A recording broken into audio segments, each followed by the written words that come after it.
करण जी अपना Mac unmute कर ले।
क्या हाल चाल है?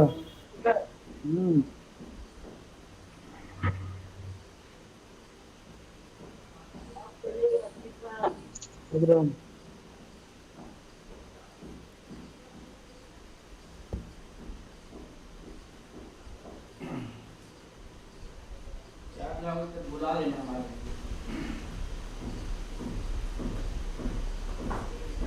क्या हो रहा है राम नारायण जी? ये बढ़िया बढ़िया है। और सब बढ़िया है ना? पूरा बढ़िया। चलिए।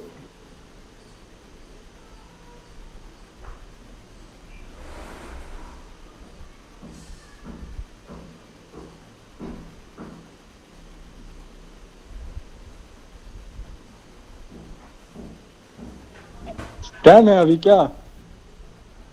नहीं नहीं, टाइम नहीं है, बस मैम आने वाले हैं, सर लोग आने वाले हैं। जब तक आप ही स्टार्ट कीजिए। नहीं, सर है एक, के सर नाम के हैं सर। चलिए ठीक।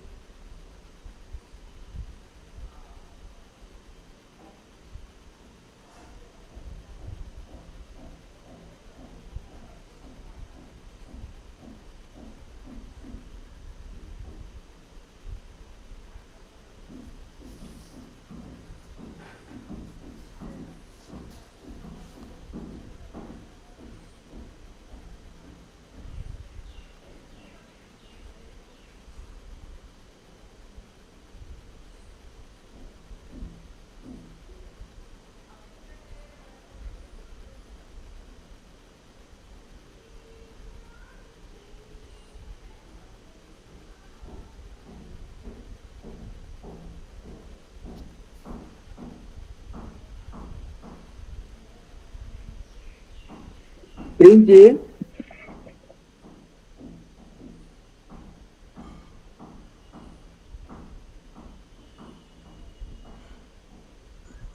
शांति बनाए रखिए, सब लोग ग्रुप में जुड़े हुए हैं। सुनिए ना,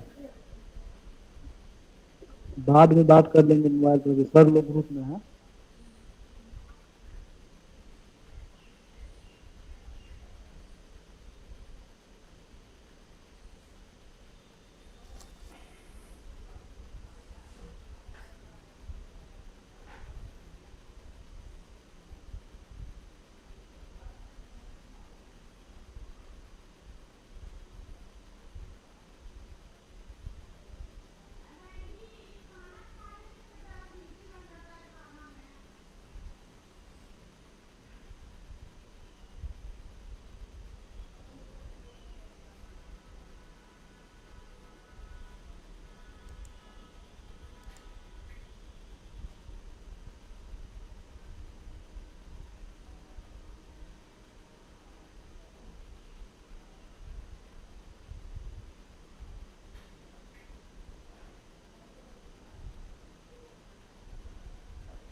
हाँ सर आ जाइए।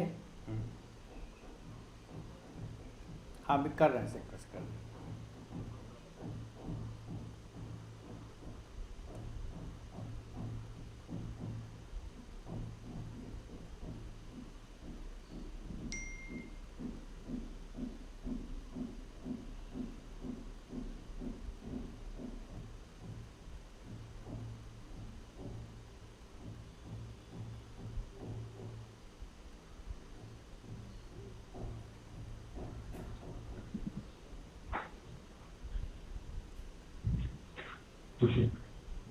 सर आएंगे ना?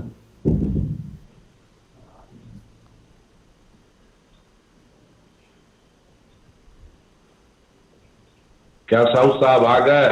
जी sir.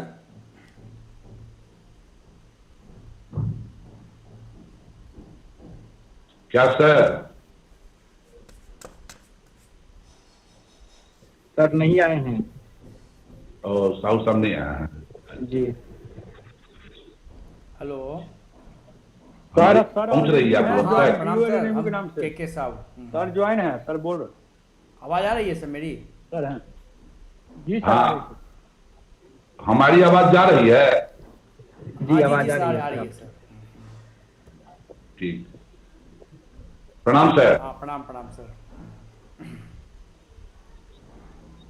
Good evening sir. Good evening.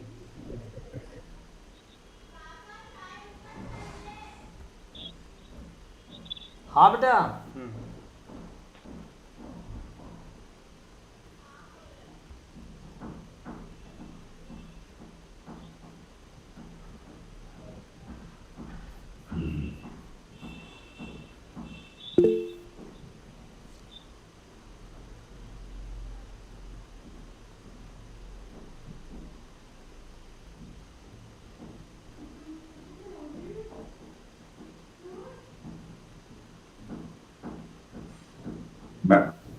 Madam को दिक्कत नहीं ना हो रही है सर? नहीं नहीं सर, बस ठीक है सर। नहीं, मैडम मैडम को बोलना है। पता नहीं, फ़ोन से आप पूछिए ना सर क्या है। अच्छा हमारा मोबाइल और लैपटॉप दोनों इंगेज है। दो आईडी से हम अच्छा। अटैच्ड हैं सर।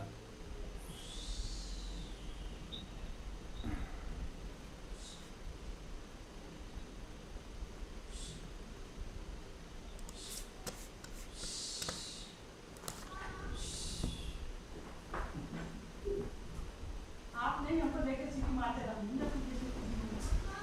आ गए यार।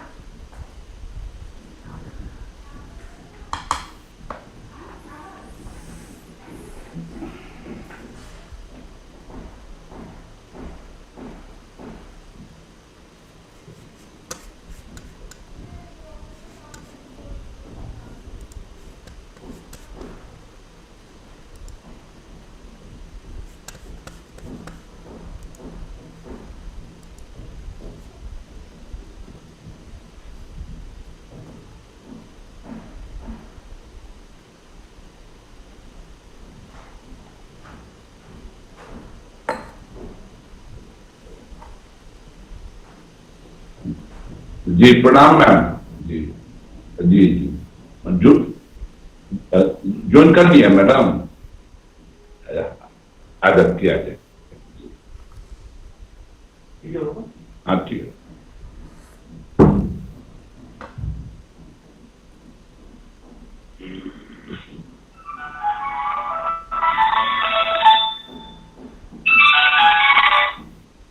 हाँ भाभी।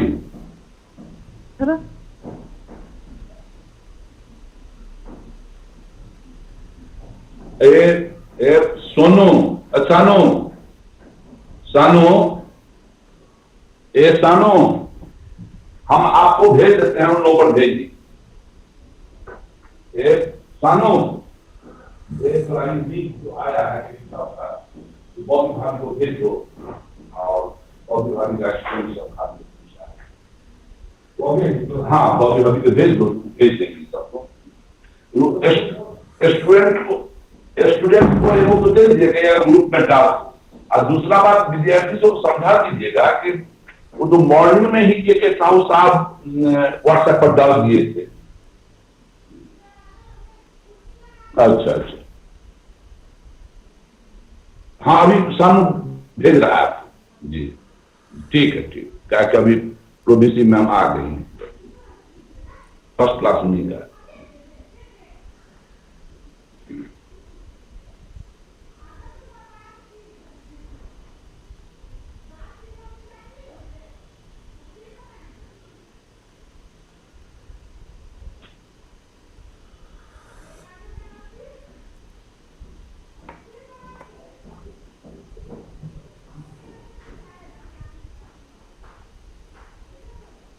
चला गया बुआ? हाँ भेज दिए। हाँ मम्मी के नहीं, ठीक।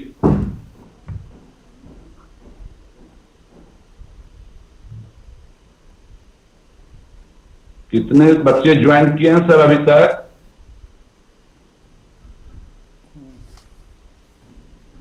टोटल 60 है सर। 65 सर अभी दिखाई पड़ रहा है सर यहाँ पे, और ओ। 60 है यूट्यूब पे। आज बच्चे लोग टाइम टेबल नहीं मेंटेन करते।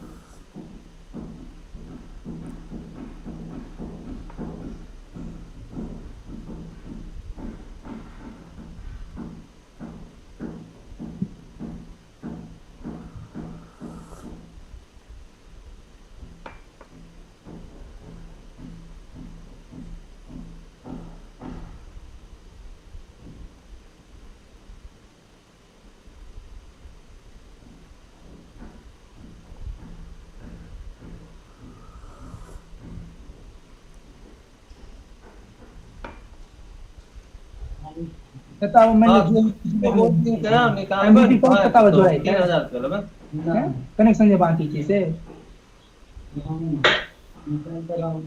40-45 जो कनेक्शन मात्र लगे बताओ वो तो कम कम जो है क्या। अब वो पाइप तो पैसा दियो 60 को मान लीजिए 70 को मान लीजिए 60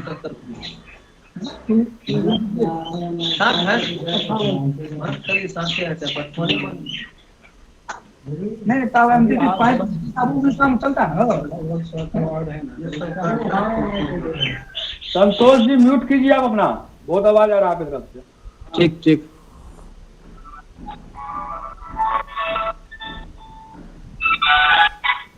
मीरा भाभी नहीं, ठीक है ठीक है। आज अब कल से हम आप ही को भेज दिया करें जी जी ठीक।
अविनाश जी म्यूट कर लीजिएगा।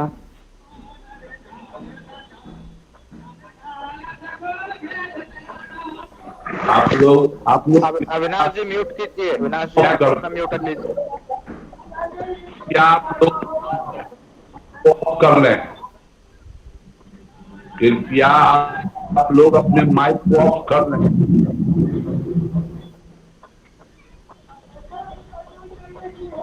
प्लीज कृपया आप लोग अपने माइक को ऑफ कर लें। अविनाश जी अपना माइक ऑन कीजिए, ऑफ कीजिए तो Avinash ji. Yes yes sir.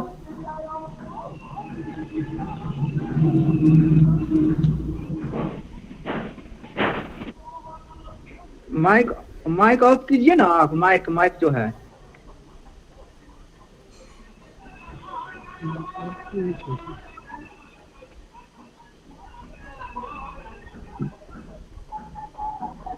Video के साइड में गाना मुझे किसी लग का है बज रहा है, उसको गाना ऑफ तो कीजिए सर।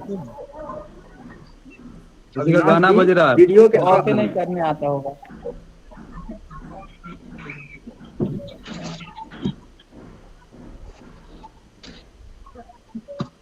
बता दीजिए नहीं आता है तो। हो गया सर, हो गया।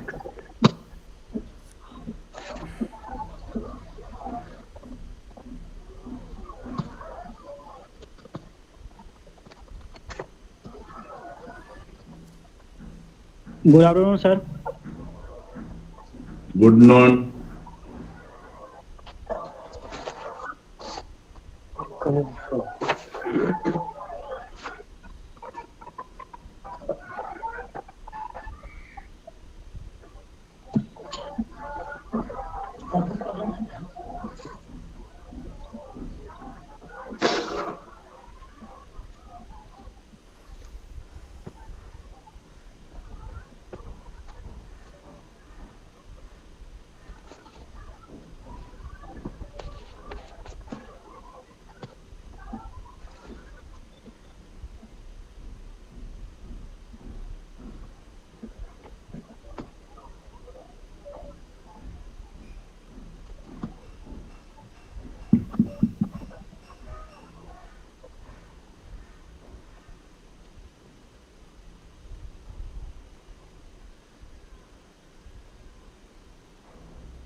मैडम आ गई है।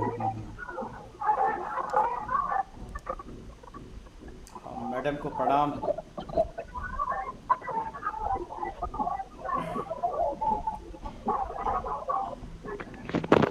रवि प्रकाश जी, आप अपना माइक ऑफ कर लीजिए। रवि प्रकाश जी। मैडम आपका माइक्रोफोन ऑफ है, ऑन कर लीजिए।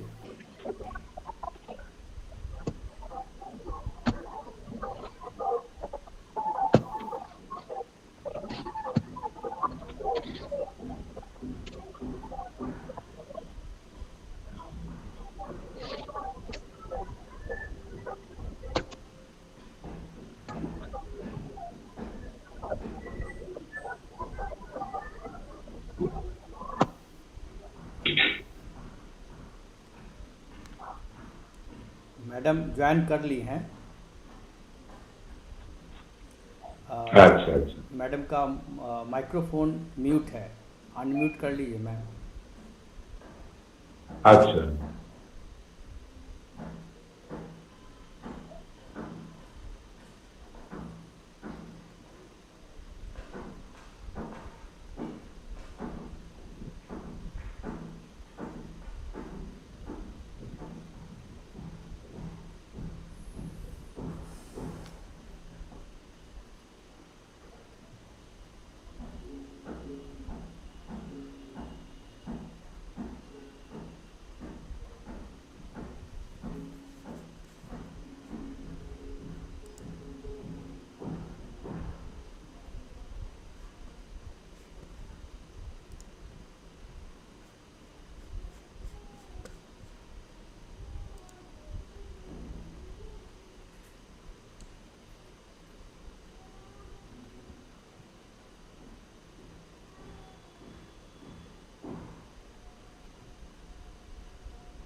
अब आ गया। हाँ मैडम, आपका आ गया साउंड। हाँ, ये आवाज जा रही है? जी जी मैडम। तो शुरू करेंगे। प्रणाम मैडम। हाँ प्रणाम मैडम। हाँ, नमस्कार सभी को, मेरा नमस्कार। नमस्कार मैम। अब गुड इवनिंग मैम। स्टूडेंट्स। शुरू करने के पहले एक मिनट आपके आदेश से हम थोड़ा बच्चों को एड्रेस कर दें सर। मैडम। हाँ बिल्कुल, यस सर। हाँ, माननीय प्रति कुलपति प्रोफेसर डॉली सिन्हा साहिबा, आदरणीय विकास पदाधिकारी प्रोफेसर के साहू साहब, यदि कोई शिक्षक जुड़े हों तो उन्हें भी, और प्रिय छात्र छात्राओं, आप लोगों का हार्दिक स्वागत है AECC 2 के कोऑर्डिनेटर के रूप में गोपी रमन प्रसाद सिंह की ओर से। बच्चों, हम इतना बतलाएं कि माननीय प्रति कुलपति महोदय के सौजन्य से ACC 1 अभी जस्ट 15 अप्रैल से शुरू हुआ, 4 मई को समाप्त हो गया। उसके बाद मैडम के आदेश से पुनः आज से आपका AECC 2 का वर्ग आज से प्रारंभ हो रहा है, 28 तक चलेगा। इस कार्यक्रम को चलाने की सोच माननीय प्रति कुलपति महोदय का ही है, जिसको के साहब ने अपने टेक्निकल व्यवस्था के द्वारा इसको कार्य रूप में परिणत किया। यह जो आपका AECC 2 पत्र है, यह values and professional ethics and gender sensitisation नाम से जाना जाता है। Human values and professional ethics अगर यूनिट 1, 2, 3 आप जानेंगे, और जेंडर सेंसिटाइजेशन के अंतर्गत यूनिट 4 और 5 आपका आएगा। आप छात्र छात्राएं, आपको मैं इतना ही बतला दूं कि इस पाठ्यक्रम को आप जानें, समझें, और उससे जरूरी है अपने व्यवहारिक जीवन में उपयोग करें, तब इस वर्ग की सार्थकता सिद्ध होगी। अब मैं माननीय प्रति कुलपति महोदय से आग्रह करूंगा कि वो अपना वर्ग से जुड़े कार्यक्रम प्रारंभ करने का मैं उनसे अनुरोध करता हूं। मैडम। गुड आफ्टरनून एंड नमस्कार। हमारे साथ है आज dean of faculty of social sciences professor Gopi Raman Prasad Singh. हमारे साथ हैं प्रोफेसर के साहू और कई शिक्षकगण हैं, और साथ में हमारे प्रिय विद्यार्थीगण। आज AECC 2 का यह प्रथम क्लास है, और ये कार्यक्रम जो है ये संभव हो पाया है हमारे डीन गोपी रमन बाबू और हमारे प्रोफेसर के साहू के सहयोग से। उनके सहयोग के बिना यह संभव नहीं होता। इसके साथ ही कई जो है शिक्षकगण जो है वो हमारे साथ जुड़े हुए हैं। तो मैं विश्वविद्यालय की ओर से और अपनी ओर से भी आप सभी का आभार प्रकट करती हूँ कि इस कार्यक्रम को हम सफल तरीके से समाप्त कर सके, और हम चाहेंगे कि हमारे विद्यार्थी जो हैं इससे लाभान्वित हो, क्योंकि ये क्लासेस मुझे जैसा मालूम हुआ कि ये हमारे जो है CBCS प्रोग्राम जो है ये 2018 में बिहार में सभी विश्वविद्यालयों में PG कोर्सेज में इंट्रोड्यूस हुआ था, और उसी के संदर्भ में ये कोर्स है जो जिसके क्लासेस शायद नहीं हो पाता था। कुछ विभागों में होते थे, जैसे मुझे मालूम हुआ कि सोशियोलॉजी विभाग में शायद क्लासेस होते थे, लेकिन अन्य विभाग में शायद रेगुलर क्लासेस नहीं हो पाते थे।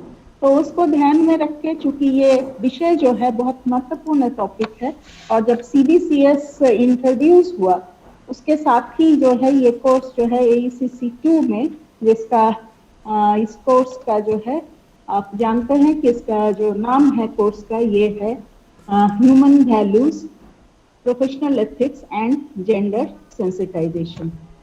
तो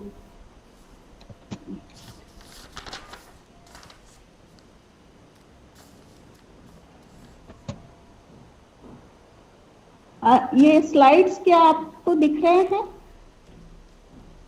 नो मैम, नहीं दिख रहा। स्लाइड्स नहीं ma'am. No ma'am, no ma'am, slides नहीं दिख रहे हैं? No ma'am.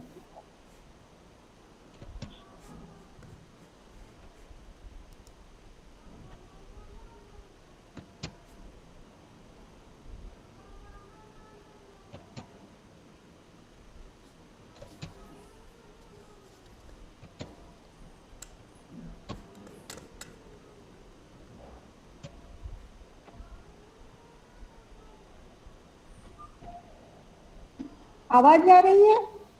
जी मैम आ रहा है। यस मैम, आ रही है? Yes ma'am. आप तो जरा रुकिए, मैं फिर से ट्राई करती हूँ। स्लाइड्स जाना चाहिए। स्लाइड्स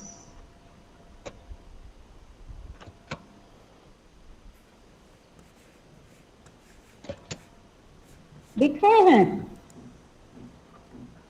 नो मैम, नहीं दिख रहा।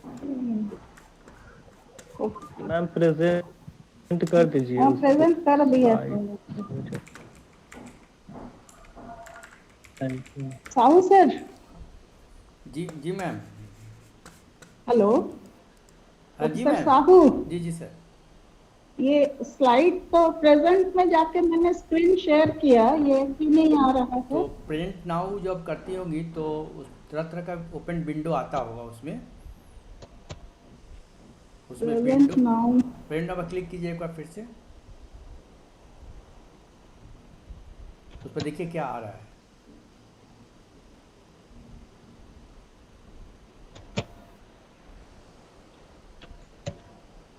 लैपटॉप पे है मैम ना? हाँ आ रहा है, अब आ रहा है। आ रहा है? हाँ हाँ आ गया आ गया आ गया। जी मैम। यस मैम, आ रही हूँ। ओके, थैंक आ गई ma'am. You. Okay. So as you know, the name of the course is AECC. The full form is Ability Enhancement Compulsory Course. Ability, आपकी एबिलिटी को ये एनहांस करता है और इसीलिए इसको रखा गया है। और इसके जो सब टॉपिक्स है, इसमें आपको ह्यूमन वैल्यूज, प्रोफेशनल एथिक्स और जेंडर सेंसिटाइजेशन के बारे में पढ़ना है। तो ये जब 2018 में CBCS इंट्रोड्यूस हुआ, उसमें ये इसको as a qualifying paper introduce किया गया। तो कई चर्चाएं हुई, कई लोगों ने कहा कि हम तो फिजिक्स में MSc कर रहे हैं, या हम सोशियोलॉजी में MA कर रहे हैं, या हमने इंग्लिश में MA चुना है, तो मुझे ये सब कोर्स करने की क्या आवश्यकता है। तो ये एक बहुत महत्वपूर्ण विषय है कि ये कोर्स जो है ये बहुत ही यूजफुल कोर्स है। तो before I start the topic today, I would like to introduce some of the aspects why this course has been introduced in your syllabus. इस कोर्स का जो है या क्या औचित्य है, क्यों सिलेबस में इसको रखा गया, करिकुलम में रखा गया, ये थोड़ा सा आपको हम बताना चाहेंगे। आप जानते हैं कि जब आप ये पढ़ेंगे तो ह्यूमन वैल्यूज हम बताएंगे आपको कि ये कोर्स के तो ऑब्जेक्टिव क्या है इसको इंट्रोड्यूस करने का, और क्या आउटकम हम एक्सपेक्ट करते हैं। जब आप कोर्स का समाप्त कर लेंगे तो हम क्या आउटकम एक्सपेक्ट करते हैं। जब हम CBCS की बात करते हैं, so my dear students, you are very fortunate कि आपके समय में CBCS इंट्रोड्यूस्ड हो गया। पहला बैच था 2018 का और आपका शायद 2019 का बैच है। तो ये बहुत ही यूजफुल कोर्स है। और इस कोर्स को आप जानेंगे कि ये इस तरह के कोर्सेज सभी प्रोफेशंस में लोग पढ़ते हैं कि उनका एथिक्स क्या होना चाहिए, प्रोफेशनल एथिक्स के बारे में वो जानते हैं। तो उससे क्या होता है कि उनमें जो है एक एक्सपीरियंस होता है, एक बैकग्राउंड बनता है। जब वो जॉब में एंटर करते हैं तो वो जानते हैं कि उनके जॉब में जो प्रॉब्लम्स आएंगे, जो सिचुएशंस आएंगे, उसको वो कैसे डील करेंगे। जैसे आप अगर कोई मेडिसिन पढ़ता है तो मेडिकल एथिक्स के बारे में पढ़ता है, कोई लीगल कोर्सेज पढ़ता है, लॉ पढ़ता है तो लीगल एथिक्स के बारे में जानता है। जो बिजनेस एडमिनिस्ट्रेशन का कोर्स करते हैं MBA का, वो बिजनेस एथिक्स के बारे में पढ़ते हैं। लेकिन हमारा जो ये पोस्ट ग्रेजुएट कोर्सेज थे MA, MSc, MCom, उसमें इस तरह का कुछ भी हम लोग नहीं बताते थे इसके पहले। तो ये कोर्स इंट्रोड्यूस होने से आपको काफी फायदा हो गया। अगर आप प्रिपेयर कर रहे हैं आईएएस के लिए या कोई स्टेट सिविल सर्विसेज एग्जामिनेशंस के लिए, तो उसमें भी आप पाएंगे कि आईएएस का जो एक पत्र होता है, जो प्रिलिमिनरी आप जो फर्स्ट पेपर है, उसमें आप देखिएगा तो उसमें 9 सेक्शंस है, जिसका 4th सेक्शन जो है that deals with human values and professional ethics. तो उसमें 250 मार्क्स का वो सिलेबस है। और जब भी उसमें आपको पकड़, आप चाहते हैं कि उस पोर्शन में आपको पकड़ हो, तो आप देखेंगे कि उसका अच्छा खासा सिलेबस है। और आप बाजीराम राव को भी जानते हैं, तो आप देखेंगे कि उसका जो एक बुक उन्होंने लिखा है डॉक्टर राव और डॉक्टर चौधरी मिलके, वो किताब जो है करीब 800 पेज की किताब है, and that is on human values and professional ethics. तो आईएएस के लिए जो भी बच्चे तैयारी करते हैं, उनके लिए वो एक मस्ट रीड बुक है, तो उसको जरूर पढ़ना पड़ता है। तो आपको यहाँ कम से कम एक बेसिक आइडिया हो जाएगा कि ये प्रोफेशनल एथिक्स क्या है, हम इसको कैसे पढ़े, कहाँ से पढ़े। जब आप इस कोर्स को समाप्त करेंगे तो ये आइडिया हो जाएगा। जब आप जॉब इंटरव्यू देने जाते हैं, तो वहाँ भी जब एक कैंडिडेट को जज किया जाता है, तो उस समय भी आपको शायद पता नहीं होता है, कैंडिडेट को पता नहीं होता है, लेकिन इंटरव्यू बोर्ड में जो लोग बैठे रहते हैं, वो उसका एथिक्स का तो जज कर लेता है कि वो जब वो आएगा, प्रोफेशन में आएगा, तो वो उस ऑर्गेनाइजेशन के लिए कितना यूजफुल होगा, कितना उसमें इंटीग्रिटी रहेगी, कितनी एथिक्स रहेगी कि कंपनी को या ऑर्गेनाइजेशन को उससे लाभ हो। तो किसी न किसी संदर्भ में वो कोई केस स्टडी वगैरह करके वो पता कर लेते हैं कि कैंडिडेट का जो है वो एप्टीट्यूड क्या है, उसका एथिक्स क्या है।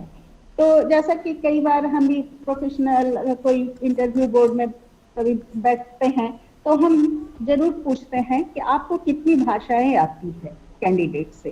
तो कोई बोलता है मुझे हिंदी आती है, कोई बोलता है इंग्लिश आती है, कोई दोनों आती है। लेकिन इससे अधिक भी भारत में हमारे जो संविधान में है, उसका 8वें अनुच्छेद में 22 भाषाएं हैं। और उसके अलावा भी हमारा जो कंट्री है भारत, ये बहुत डाइवर्स कंट्री है और ये ऐसा कई तरह की भाषाएं हैं। कितनी भाषाएं हैं, तो अगर कोई कैंडिडेट बोलता है कि मुझे 4 भाषाएं आती है, 5 भाषाएं आती है, तो जरूर कहीं ना कहीं उनका पलड़ा भारी हो जाता है। वो ये भी दिखाता है कि वो पर्सन जो है, वो कैंडिडेट जो है, वो लिबरल माइंडेड है, उसमें सीखने की भी इच्छा है कि वो नई नई भाषाएं सीखता है। तो ये कोर्स जब आप करेंगे तो आप देखेंगे कई बार आपको केस स्टडीज भी इसमें बताएंगे। जब हमारे टीचर आपका वेरियस टॉपिक्स पढ़ाएंगे तो केस स्टडीज के थ्रू आपको बताएंगे कि किस तरह के सिचुएशन में किस तरह का व्यवहार करना चाहिए। तो ये कोर्स जो है, हमें लगता है कि इट इज वेरी इंटरेस्टिंग, और जब आप इसको समाप्त करेंगे तो आप अपने आप को एक अच्छे सिचुएशन में पाएंगे।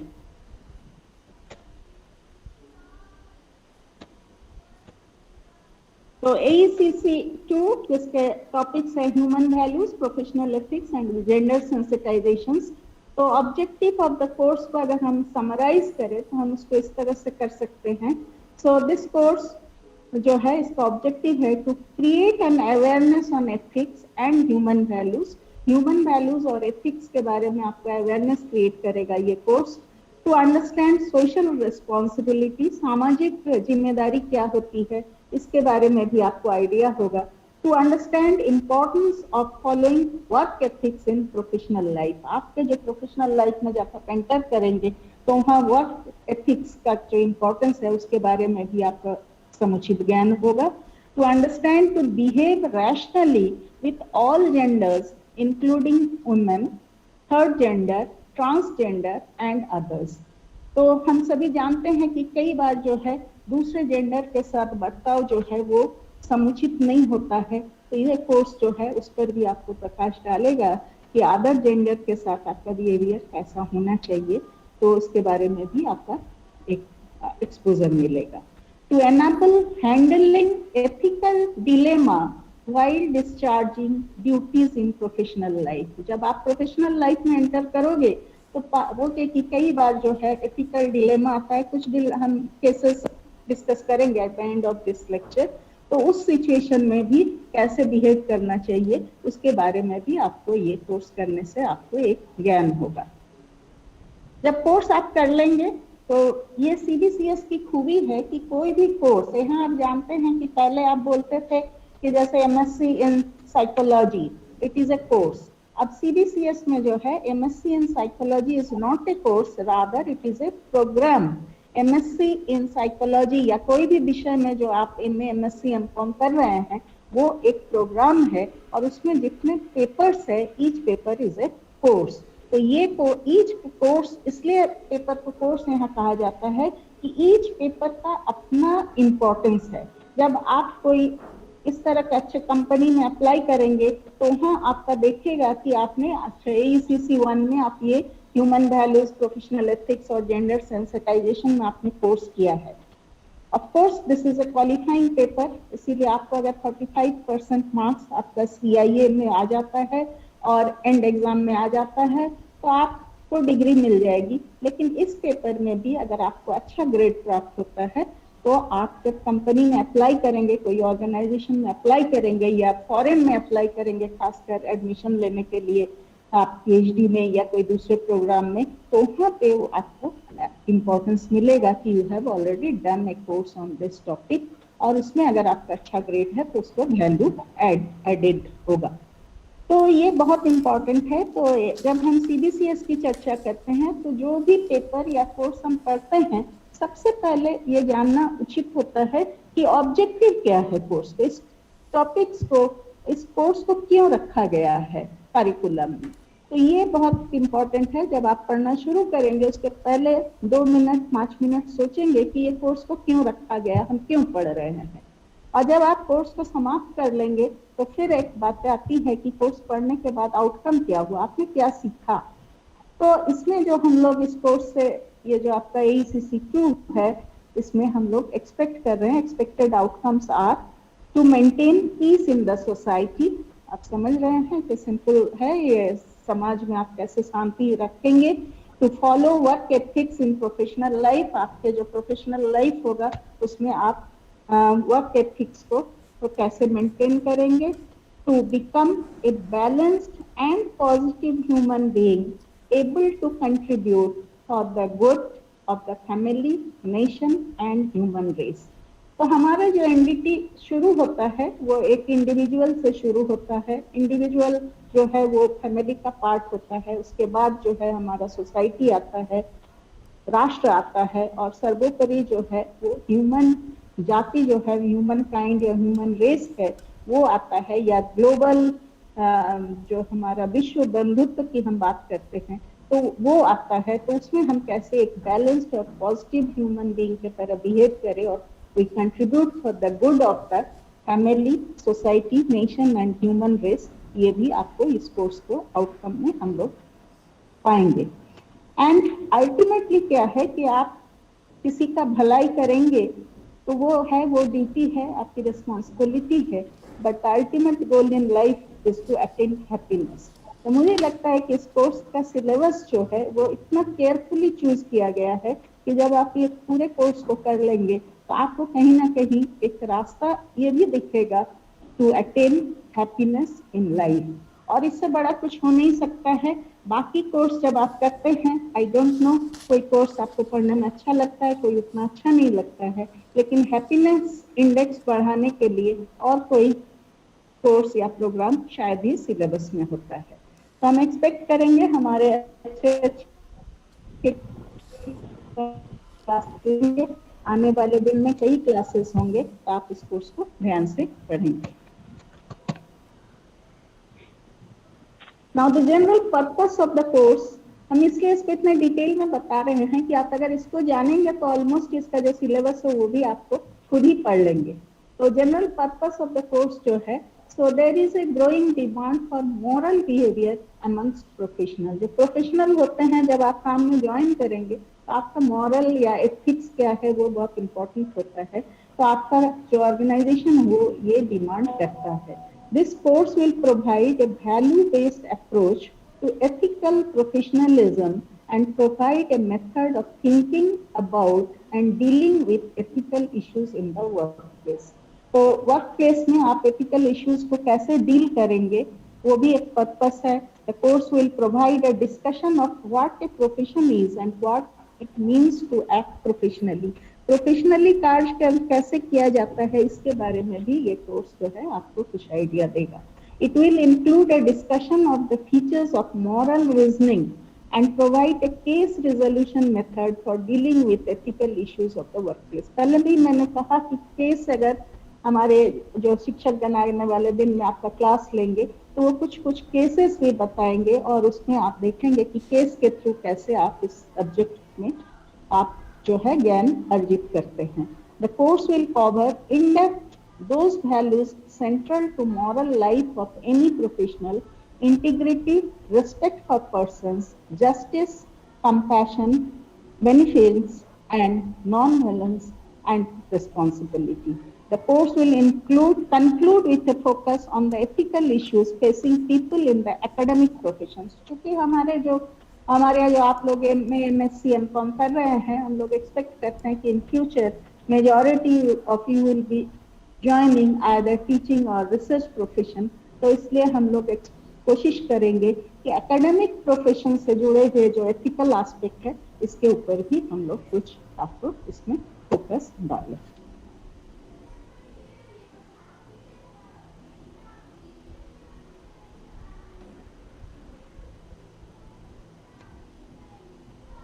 आपको स्लाइड्स दिख रहे हैं?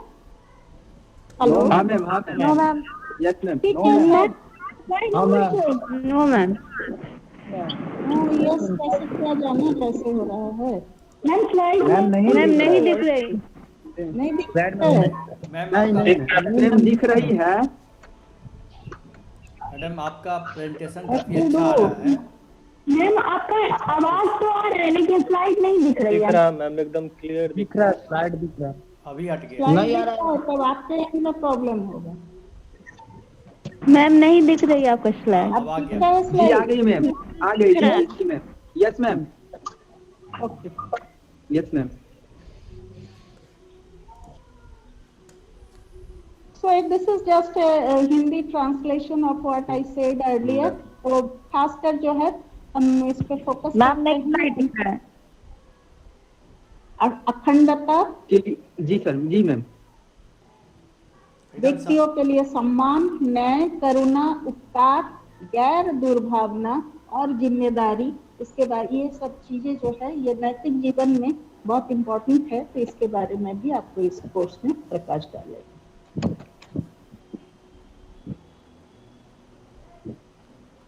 Now in this unit 1, which part of which I will be covering today, it will cover principles of ethics and morality, variety of moral issues, family, society as a... Ma'am, we are unable to see the slide. Slide दिख रहा है. Continue रखे ma'am. Slide दिख रहा है ma'am. Slide दिख रहा है. नहीं मैम नहीं दिख रहा है. स्लाइड नहीं दिख रहा है मैम. डिस्कनेक्ट करके फिर से देखिए क्योंकि कुछ लोग बोल रहे हैं स्लाइड नहीं दिख रहा है. बोल रहे नहीं दिख रहा है. जिनको नहीं दिख रहा क्लियर है दिख रहा है सर. जिनको नहीं. जी जी मैम. स्लाइड नहीं दिख रहा है. स्लाइड नहीं दिख रहा है मैम. प्लीज ज्वाइन हो ना. प्लीज दिख रहा है. प्लीज ज्वाइन फिर से करें ना, हो जाएगा. होइए ना आप लोग. स्लाइड नहीं दिख रहा है वो पे जाके क्लिक करें, हो जाएगा. बच्चों आप लोग जाने स्लाइड नहीं भी दिखता है. मैडम का लेक्चर आप सुने, वो ज्यादा.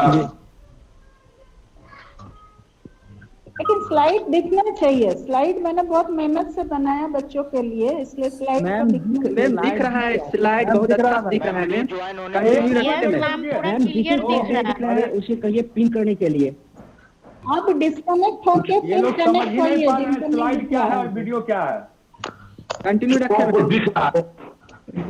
So what we will be dealing in this session is about family, society as an extension of family, understanding the value of harmony in society, integrity, work ethics, courage, empathy, self-confidence, professional ideas and virtues. तो इन सब के बारे में हम लोग थोड़ा थोड़ा जानेंगे आप सभी समझते भी हैं, you all are matured persons, तो ऐसा नहीं है कि आप नहीं समझते हैं। समाज में सद्भाव के मूल्य को समझना, अखंडता, इंटीग्रिटी का हिंदी हो गया अखंडता, वर्क एथिक्स, काम में नैतिकता, करेज, साहस, एम्पैथी, सहानुभूति, सेल्फ कॉन्फिडेंस, आत्मविश्वास, प्रोफेशनल आइडियाज एंड वर्च्यूज। जब आप काम में जाएंगे तो वहाँ आपके विचार और गुण जो होंगे वो क्या होना चाहिए, इन सब के बारे में हम लोग प्रकाश डालेंगे।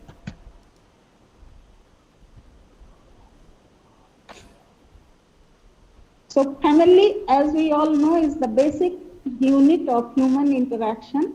तो इस कोर्स को आप आज जो हम लोग करेंगे उसमें हम देखेंगे कि स्ट्रेंथनिंग ह्यूमन रिलेशंस जो है, हम ह्यूमन रिलेशंस को या बॉन्ड को कैसे स्ट्रेंथन कर सकते हैं, हम रिलेशन में कैसे हार्मोनी ला सकते हैं, या functions of the family at a large क्या है, society as an extension of family क्या है, and what is your role in family, society and in larger context. जैसा कि मैंने पहले भी कहा है कि आप एक इंडिविजुअल है, फैमिली में आपका यात्रा शुरू होता है, फिर वो सोसाइटी से आप जुड़ते हैं, फिर आपके अपना स्टेट या राष्ट्र के साथ जुड़ते हैं, आगे चल के आप ग्लोबल जो ये है हमारा विलेज है उसका भी एक मेंबर आप बन जाते हैं, और उसका लार्जर कंटेक्स्ट में आपका क्या कंट्रीब्यूशन है, that is important. So family का एक definition I tried to make it. हमारे डीन साहब जो हैं वो सोशल साइंस के हैं, वो बहुत अच्छा डेफिनेशन आपको बताएंगे, वो समराइज बहुत अच्छे से करते हैं, but I in my own way try to give a definition of the family. आप फैमिली का पिक्चोरियल हम कोशिश करते हैं देना, तो आप देख रहे होंगे आप सभी फैमिली के पार्ट हैं। Most of you are fortunate to be a part of the family. There are only very few unfortunate ones जिनको फैमिली नहीं मिलता है, लेकिन वो भी कहीं ना कहीं पलते बड़े होते हैं और वही उसका फैमिली बन जाता है। तो हम सभी एक हमें एहसास है कि फैमिली क्या होता है। If you want to define it, you can define it like this: a family is a set of people having blood relations, living together and attached with each other emotionally. This is heterogeneous in nature and start with marriage, followed by reproduction of generation, supported by economic and social bonds. किसी ने इसको define किया इस तरह से भी: a family is a social group characterized by common residence, economics, cooperation and reproduction. तो इसमें जो है कॉमन इंटरेस्ट हो जाता है। फैमिली में जो मेंबर्स होते हैं they are individuals, but at the end all of them have some common interest, that is the common growth. Hello classmate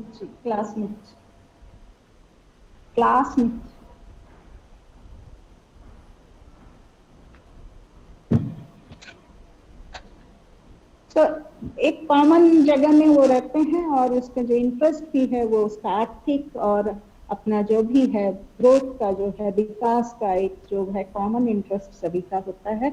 all of you have idea what a family is. लेकिन इसमें क्या होना चाहिए कि ये family कई तरह के होता है। अगर आप सोशल साइंस के बुक देखेंगे तो उसमें वेरियस टाइप्स ऑफ फैमिली इसके डेफिनेशन आप पाएंगे। हम नॉर्मली जो है अभी जो है सिंपल सा हम आपको दिखा रहे हैं पिक्चोरियली कि there could be a nuclear family और a joint family. All of you know because still now in this part of the country हमारे जो है वो हमारा जॉइंट फैमिली सिस्टम अभी भी है, लेकिन अगर आप मेट्रोज में जाएंगे वहाँ कहीं ना कहीं ज़्यादातर न्यूक्लियर फैमिली होता है, जहाँ पे एक पेरेंट और उनके बच्चे ही रहते हैं। लेकिन हमारा एक्सटेंडेड फैमिली होता है जहाँ हमारे जो है बुजुर्ग लोग भी रहते हैं, दादा दादी चाचा चाची अन्य लोग भी रहते हैं, उनके बच्चे भी रहते हैं। तो इस तरह के फैमिली में हम लोग रहते हैं। तो फैमिली क्या है ये समझना आवश्यक नहीं है। फैमिली में क्या होना चाहिए दैट इज वेरी इंपॉर्टेंट। कि फैमिली हम सभी जानते हैं कि क्या है, लेकिन फैमिली जो है सबका कॉमन इंटरेस्ट या सबके ग्रोथ के लिए is very very important.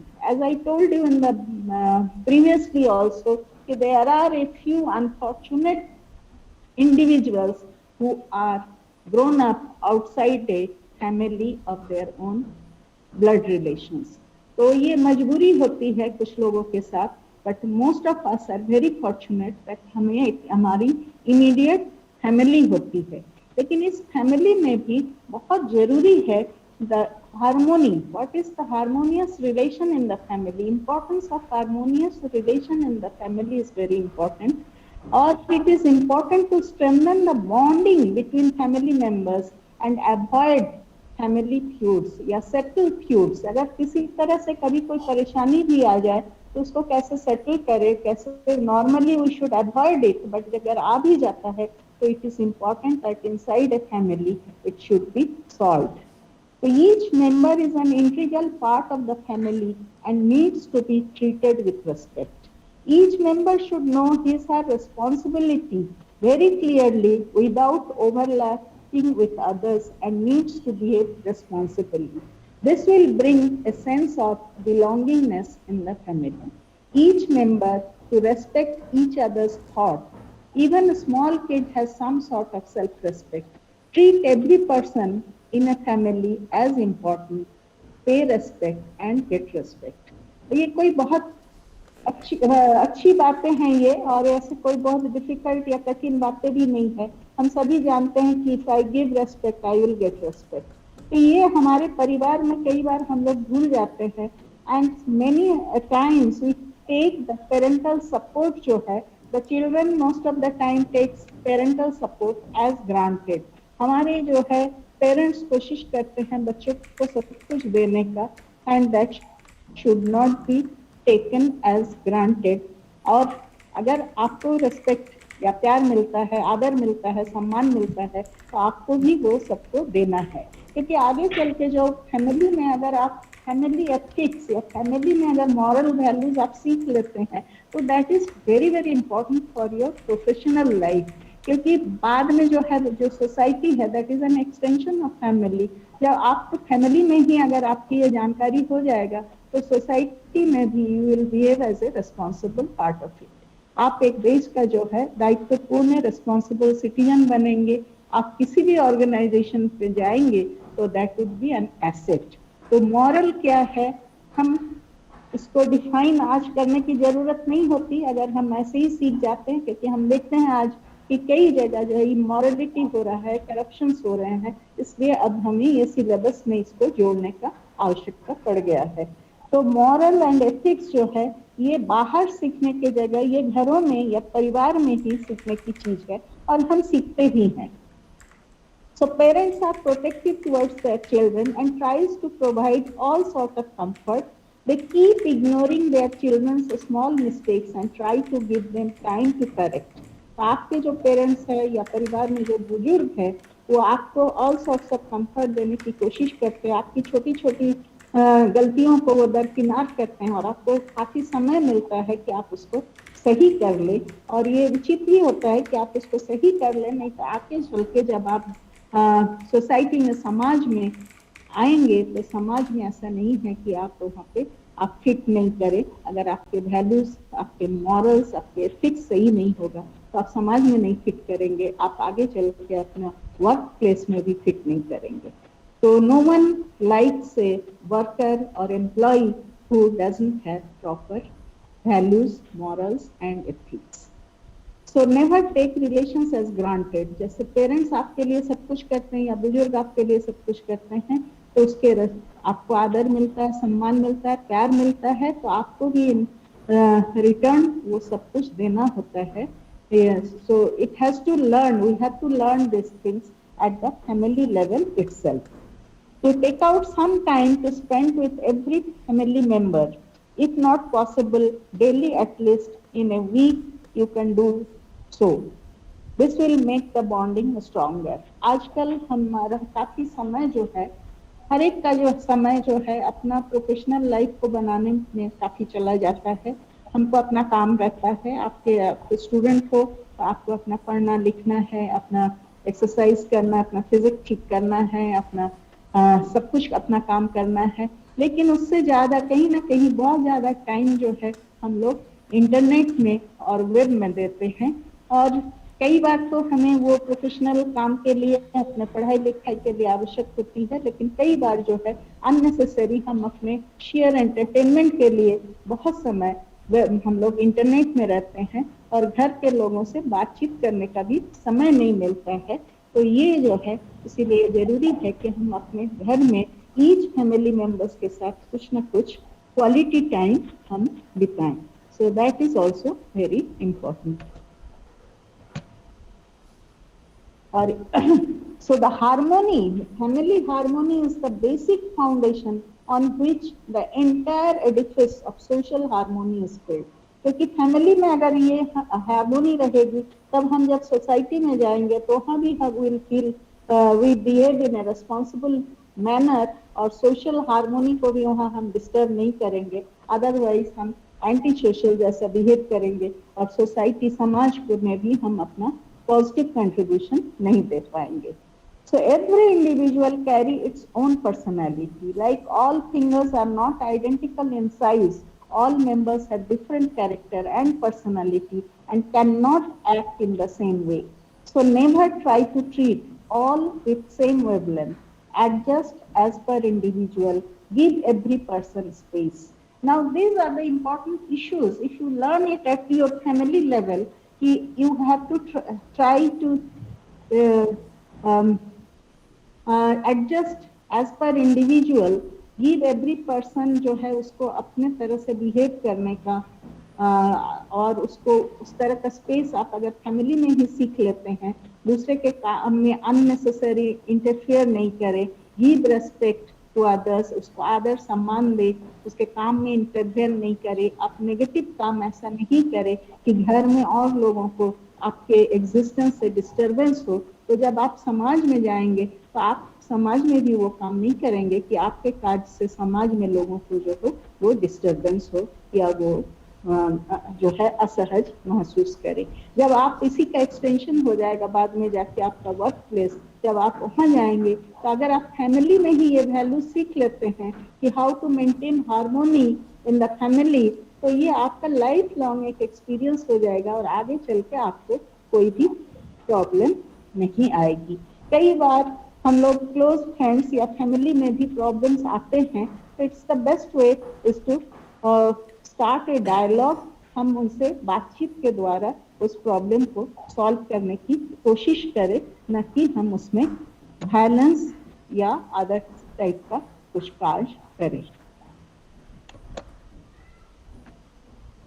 So family में जो है आप देख रहे हैं कि हार्मोनी मेंटेन करने के लिए it's very important to have some human values and these are certain basic and important values must be maintained in a relationship, and these values we all know are the backbone of a healthy and happy family relation. And इसको अगर summarize करें हम तो ये आपका feeling है, emotion है, sentiments है, respect है, and all are of real importance. सभी का जो है फैमिली में सबका अपना अपना इम्पोर्टेंस है। तो आप ऐसा नहीं है कि सबको नहीं जानते हैं कि इसको हमें डिफाइन करना पड़ेगा कि what is feelings, what is emotion, what is sentiments and what is respect. So all of us know about these things, but for some reasons sometimes we break the rules and हम ये maintain नहीं कर पाते हैं। तो basic values जो है जैसे कमिटमेंट या प्रतिबद्धता, रेस्पेक्ट, आदर, ट्रस्ट, विश्वास, अनकंडीशनल एक्सेप्टेंस या empathy. Empathy is very important कि सहानुभूति, अगर कोई गलती भी करता है या आपके मन मुताबिक कोई बिहेव नहीं करता है तो एक सहानुभूति होनी चाहिए या बिना स्वार्थ स्वीकृति, ऑनेस्टी एंड ट्रांसपेरेंसी, ईमानदारी और पारदर्शिता, इक्विटी एंड जस्टिस, ये जो है ट्रूथफुलनेस। जैसे कई बार जो होता है बच्चा जो है घर में झूठ बोलना सीखता है तो वो गलत है, बच्चे को जो है झूठ बोलना नहीं चाहिए। तो ये ट्रेनिंग भी जो है घर ही से हम सीखते हैं। घर ही से हम सीखते हैं कि घर में हमें स्टीलिंग, झूठ बोलना, स्टीलिंग, इस सब से हम कैसे दूर रहे। So pictorially you can see that you start with as an individual when you born to this earth, आप आते हैं, अकेले आते हैं as an individual, but a family accepts you with love and provides everything for your proper growth. Then comes your society. आप सिर्फ family के प्यार से बड़े नहीं हो सकते हैं, आपको आगे चल के स्कूल ज्वाइन करना पड़ता है, यूनिवर्सिटी ज्वाइन करना पड़ता है, that is also part of the society. कई सामाजिक कर्तव्य भी हमें करना पड़ता है, समाज के लोगों को जोड़ना पड़ता है। Then comes our state, national level, राष्ट्रवाद, हम राष्ट्रवाद सीखते हैं, फिर ग्लोबल। तो ये जो है एक इन्वर्टेड पिरामिड आप देख रहे हैं। आप एक इंडिविजुअल हैं, एक छोटी सी एंटिटी है, लेकिन धीरे धीरे आपका दायरा जो है वो बढ़ता जाता है in the form of family, society, state, national level and global level. तो अल्टीमेटली हम विश्व बंधुत्व की बात करते हैं, और यहाँ पे जो आपके वैल्यू है, जो आपके मॉरल वैल्यूज है, दीज आर वेरी इंपॉर्टेंट। इसका पार्ट आपका इंटीग्रिटी प्रिंसिपल्स आपके क्या है, आपकी अकाउंटेबिलिटी क्या है, आपके एथिक्स क्या है, these are all very very important. Now, in order to establish harmony either in the family or in the society, it is very important that we must be caring. We should have a sense of integrity, fairness. हम गलत ऐसा काम नहीं करें जो हमें छिपाना पड़े, या जो भी काम कभी गलती भी हो जाए तो उसको हमें उसको सामने रखना चाहिए, छिपाना नहीं चाहिए। सेल्फ रेस्पेक्ट, सेल्फ रेस्ट्रेंट, कई बार जो है मनपसंद काम नहीं होने से भी गुस्सा नहीं हो, अपने ऊपर कमांड रखें, सेल्फ रेस्ट्रेंट। और सेल्फ रेस्पेक्ट मीन्स आत्मविश्वास, अपने आप पे आत्मविश्वास होना चाहिए। रिस्पॉन्सिबिलिटी, आपका कर्तव्य जो है वो उस पर भी आपका एहसास होना चाहिए कि फैमिली में या समाज में आप हैं तो सिर्फ हम लेने के लिए नहीं है, हमारा भी कुछ दायित्व है, कुछ कर्तव्य है। देन म्यूचुअल असिस्टेंट, एक दूसरे को हेल्प करना। अगर आप यू आर ए स्टूडेंट, आपके कंटेक्स्ट में ही हम बताएं तो आपस में फ्रेंड जो है पढ़ाई में एक दूसरे को आप हेल्प कर सकते हैं। आप पेपर वाइज बांट के, टॉपिक वाइज बांट के कि ये टॉपिक का नोट हम बनाएंगे, ये इस टॉपिक का नोट तुम बना लो, इस तरह से भी आप शेयर कर सकते हैं। तो रेस्पेक्ट फॉर अदर्स, सबको आदर देना। आपको अपने आप को सबसे पहले अपने आप को आदर देना होता है, फिर आप अपने परिवार वालों को आदर दीजिए, अपने दोस्तों को आदर दीजिए, अपने बड़ों को आदर दीजिए, अपने शिक्षक को आदर दीजिए। और बाद में जब आप अपने वर्क प्लेस में जाएंगे तो वहाँ आपके कोलीग आएंगे, वहाँ आपके सुपीरियर आएंगे, आपके बॉस आएंगे, तो you have to deal everybody with respect and tolerance. Tolerance जो है that is very very important aspect of your value system, कि आप में जो है वो टॉलरेंस होना चाहिए। और इस कंटेक्स्ट में बहुत इंपॉर्टेंट है टॉलरेंस ऑफ डाइवर्सिटी। आप कई बार पढ़ते हैं बायोडाइवर्सिटी की बात करते हैं, तो बायोडाइवर्सिटी जो है हम लोग बात करते हैं कि बायोडाइवर्सिटी शुड बी मेंटेन, जो हमारे बायोडाइवर्सिटी को क्षति नहीं हो। उसी तरह से जो हमारे अदर डाइवर्सिटीज है वो भी इक्वली इम्पोर्टेंट है। जैसे अगर हम अपने देश के बारे में बात करें तो भारत जो है it is a country of rich diversity of culture and way of living. हमारा जो कल्चरल, सांस्कृतिक और रहने सहने का जो तरीका है इसमें बहुत डाइवर्सिटी है। And each reason had its own unique form of language, dressing, cuisine and food habits. हमारा जो भाषा है, जो हमारा जो ड्रेस सेंस है, जो जिस तरह से ड्रेस करते हैं, हमारा खान पान, हमारा जो music, drama, dance, painting, sculpture, religious expressions, ये सारा कुछ जो है हमारे भारत में जो है, आप एक कोने से दूसरे कोने में, ईस्ट टू वेस्ट जाएंगे या नॉर्थ टू साउथ जाएंगे तो हम देखेंगे कि कितना ये बदलता हुआ हम पाएंगे। तो ये डाइवर्सिटी जो है it is our strength, it's the beauty of our country. तो we must be tolerant to this also. तो जब हम सोसाइटी की बात करते हैं तो हमें we have to be tolerant. Tolerance जो है ये बहुत वैल्यू है, और हमें ये देखना होगा कि we must not be instrumental in creating linguistic polarization, religious polarization या imposing one way of living, एक ही तरह का living सबका हो, ये हम नहीं कर सकते हैं। हम जो है भाषाई polarization नहीं कर सकते हैं, हम religious polarization नहीं कर सकते हैं। We cannot impose one language, एक ही language हमारे संविधान में 22 भाषाएं हैं और सबकी अलग अलग इम्पोर्टेंस है, और उसके अलावा भी भारत में अनेक भाषाएं हैं, तो हर एक के भाषा को सम्मान देना भी हमारा कर्तव्य बनता है। We can not impose one language, we can not impose one food habits. तो ये जब हम समाज में, हमें जिम्मेदारी होगी कि हम इस तरह का पोलराइजेशन जो है वो क्रिएट ना करें। So extension, society is an extension of the family as we all know. तो जब हम फैमिली में ही पॉजिटिव वैल्यूज, मॉरल्स हम सीख जाएंगे, what is right, what is wrong, और हमारा एटीट्यूड अगर पॉजिटिव होगा तो we also be a good citizen of the country and we will be a good member of the society. So one needs a peaceful society for happy existence. हम सभी चाहते हैं कि हमारा समाज जो हो शांतिपूर्ण हो। जिस समाज में रोज कुछ न कुछ दंगे होते रहते हैं, वहाँ पे जो है किसी का पर्सनल एम्बिशन भी फुलफिल नहीं हो पाता है। आप बनना कुछ चाहेंगे, आप पढ़ना चाहेंगे, आप कोई दूसरा स्किल सीखना चाहेंगे, लेकिन अगर रोज किसी समाज में बमबाजी होगी, गुंडागर्दी होगा, तो हम आप कुछ भी नहीं कर पाएंगे। कई समाज ऐसे होते हैं जो लड़कियों के पढ़ने में भी पाबंदी लगा के रखते हैं।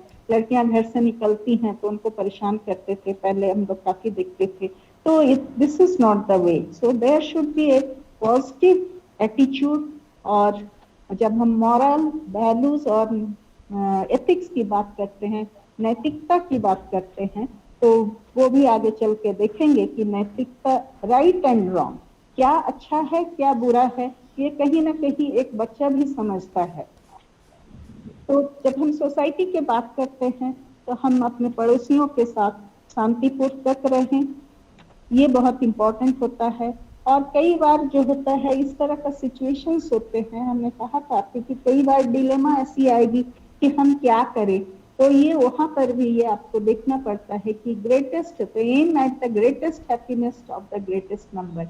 कभी आपको प्रैक्टिकल इस तरह का सिचुएशन आ जाएगा, मान लीजिए कि जहाज में कई लोग जा रहे हैं, सपोज कि 1000 लोग जा रहे हैं, और उसमें जो है कुछ बदमाश हैं जो सबको डिस्टर्ब कर रहे हैं, और जहाज हो सकता है कि उनके डिस्टर्बेंसेस का डूबने की स्थिति में भी हो, तो किसी को मारना तो उचित नहीं होता है, लेकिन उस समय जो होगा उचित ही होगा कि 2 या 3 लोग जो बदमाशी कर रहे हैं उनको आप पानी में उठा के फेंक दो। तो ये देखा जाता है कि aim should be at the greatest happiness of greatest number, कि ज्यादा संख्यक लोगों को हम कैसे हेल्प कर सके। अब जैसे इस समाज में जब हम रहते हैं, we all know that smoking, अब सम पीपल एंजॉय स्मोकिंग, अब किसी को सिगरेट पीना अच्छा लगता है तो वो बोलेगा कि हम भी तो समाज में आनंद के साथ रहना चाहते हैं, I should be allowed to smoke. तो आप स्मोक कर सकते हैं, अलग जगह पे कीजिए, लेकिन ओपन में कोई पब्लिक प्लेस में जब आप स्मोकिंग करते हैं, so you are harming large number of people. Therefore ये नियम बना है कि आप पब्लिक प्लेस में स्मोकिंग नहीं करें, आप पब्लिक प्लेस में जो है अल्कोहल का सेवन नहीं करें। तो जब किसी तरह का डिलेमा आएगा, जब आप वर्क प्लेस में भी जाएंगे, कई बार इस तरह का सिचुएशंस आएगा कि कैसे हम अधिक संख्यक को हेल्प कर सकते हैं, ये एटीट्यूड होना चाहिए। सो हम जब बात करते हैं कि व्हाट इज गुड और बैड, तो ये हम बोलते हैं कि सच बोलो, वायलेंस नहीं करो, क्रूरता नहीं करो, ये सब हम बोलते हैं। देखो कि अच्छे ज्यादा से ज्यादा लोगों का भलाई हो सके, तो इस तरह की बातें हम करते हैं। लेकिन इन सब का जो है ये सारी क्वालिटेटिव बातें हैं, इसको क्वांटिफाई करना भी बहुत आवश्यक होता है। तो ये कैसे हम देखेंगे कि इसको कैसे हम क्वांटिफाई कर सकते हैं। कई बार इस तरह का भी हम बातें करते हैं कि बी प्योर इन हार्ट। अब बी प्योर इन हार्ट ये बहुत बड़ी बात है, अब इसको क्वालिटेटिव है, अब इसको आपको समझने की आवश्यकता है। जब आप एक्चुअल सिचुएशन में आएंगे तो आप देखेंगे कि इस बात का आपके काम में आप कैसे उसको ढाल सकते हैं। इसका एक सामान नहीं है, जब हम परिवार में या समाज में या कोई विश्व बंधुत्व की भी बात करते हैं तो उसमें एक गोल्डन रूल है कि आपका जो है जस्टिस, काइंडनेस, ये बहुत इम्पोर्टेंट है। आपका नैतिक को आप जो है आप में दया हो, आप किसी के साथ क्रूरता नहीं करे, तो इसको हम लोग बोलते हैं वर्च्यूज। ये वर्च्यू है, अच्छाई है, और दूसरों के प्रति वैसा ही व्यवहार करे जैसा आप चाहते हैं कि वे आपके प्रति करे। एक गोल्डन रूल है कि जैसे आप समाज में है, फैमिली में है, कहीं भी है, वर्क प्लेस में है, तो behave towards other as you would like them to behave towards you. आप उनके प्रति वैसा ही व्यवहार करें जैसा आप चाहते हैं कि वे आपके प्रति करें। तो ये रूल अगर हम याद कर ले हमारे दिमाग में, हम अपने चरित्र में, अपने कैरेक्टर में डाल ले कि we must behave towards others as I would like them to behave towards me, तो फिर कोई परेशानी नहीं होगी। तो जब कहा कि ये जो सिलेबस में आपका है, वैल्यूज है, मॉरल्स है, एथिक्स है, this is actually part of virtues and vices. तो हम क्वालिटीज जो है, जो अच्छाई है, जस्टिस है, काइंडनेस है, गुडनेस है, दीज आर द वर्च्यूज। लेकिन उसके जो अपोजिट में आ जाते हैं, एंटोनिम्स जो हो जाएंगे, वो हो जाएंगे आपके इनजस्टिस, क्रुएलिटी, सेल्फिशनेस। तो अन्याय, क्रूरता या आप स्वार्थी अगर हो जाते हैं तो ये आपका बुरे जो है गुण है। तो virtue and vices, right and wrong का सेंस होना बहुत जरूरी है। और इसके साथ साथ ये कैसे हमारे कैरेक्टर में है, तो इसके लिए हमें मानसिक और नैतिक अनुशासन, सेल्फ डिसिप्लिन जो है, ये बहुत बहुत इम्पोर्टेंट है। सो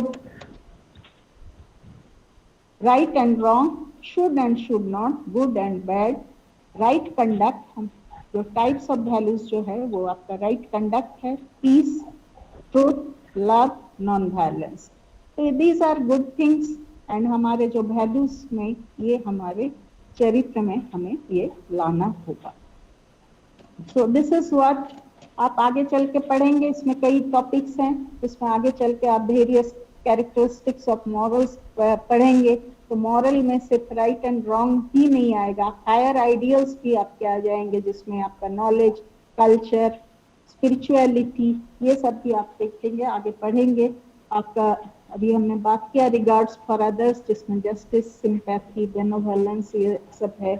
फॉर्म, रिकॉग्निशन वगैरह आप आगे चल के लॉ, जब हम नैतिक मूल्यों की बात करते हैं तो आगे चल के वही लॉ का भी शेप ले लेता है। लेकिन लॉ जो है वो एक बाइंडिंग है, और नैतिकता या जो हमारा मॉरल है वो अपने मन में होता है, वो हमारे चरित्र का पार्ट है। वो कोई नियम हमारे ऊपर नहीं भी लागू करे तो वी शुड नो कि ये हम जानते हैं कि हमें क्या अच्छाई होना चाहिए in a particular situation, how we should behave. और जिसका समरी जो मुझे लगता है कि वो अल्टीमेटली जो है वो हार्मोनी जो है सोसाइटी या फैमिली में, फैमिली हो वहाँ एक हार्मोनी जो है, that is very very important. So as I stated earlier, an objective harmonious society does not exist without harmonious people. तो हम अगर एक शांतिपूर्ण समाज की चाहते हैं तो वो कैसे आएगा, जब उसके जो कंपोनेंट्स है, कंपोनेंट्स कौन है, तो इंडिविजुअल पीपल है और इंडिविजुअल परिवार है, they should be harmonious, then only it is possible. So for one thing, harmony is a feeling or perception people have when their values, what they treasure in life, are realized in their experiences. In a sense, harmony would be the easiest thing to achieve because it is just personal feeling. And it is within the power of the individual to achieve harmony. Harmony हम कैसे achieve करें, ये एक individual का, हमारे ही अंदर की शक्ति है कि हम एक हार्मोनियस समाज कैसे बनाए हम लेकिन हार्मोनियस समाज बनेगा कैसे, ये इंडिविजुअल से बनेगा। तो सबसे पहले we have to develop harmony among us as an individual. अगर मेरे अंदर शांति नहीं है, हमारे अंदर अगर हार्मोनी नहीं है, तो I can not be A harmonious component of the society.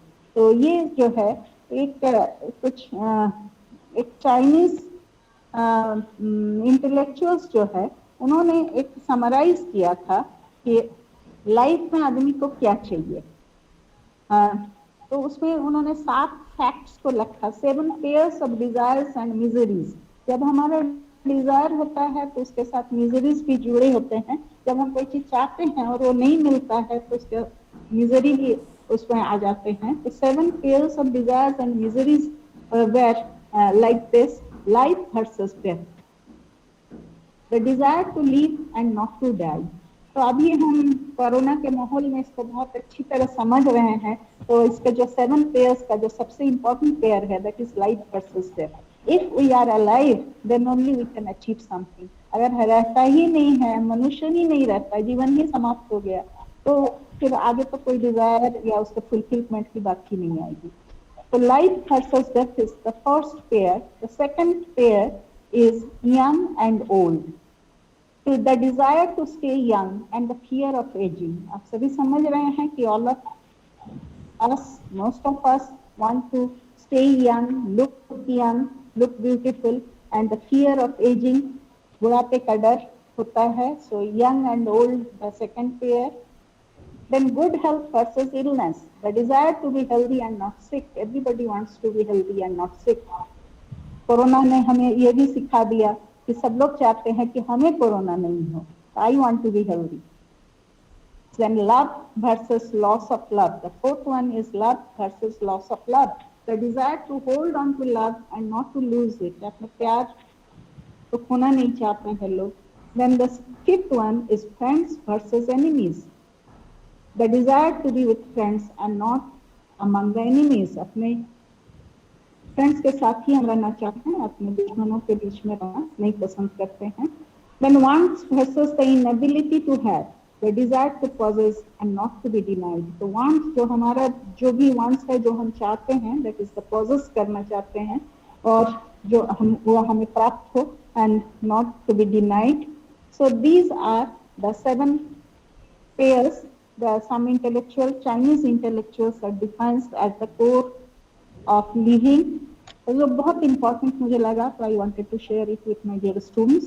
And later people also added some other with it, and that includes money, power, fame, food, drink, sex, music, dance, everything.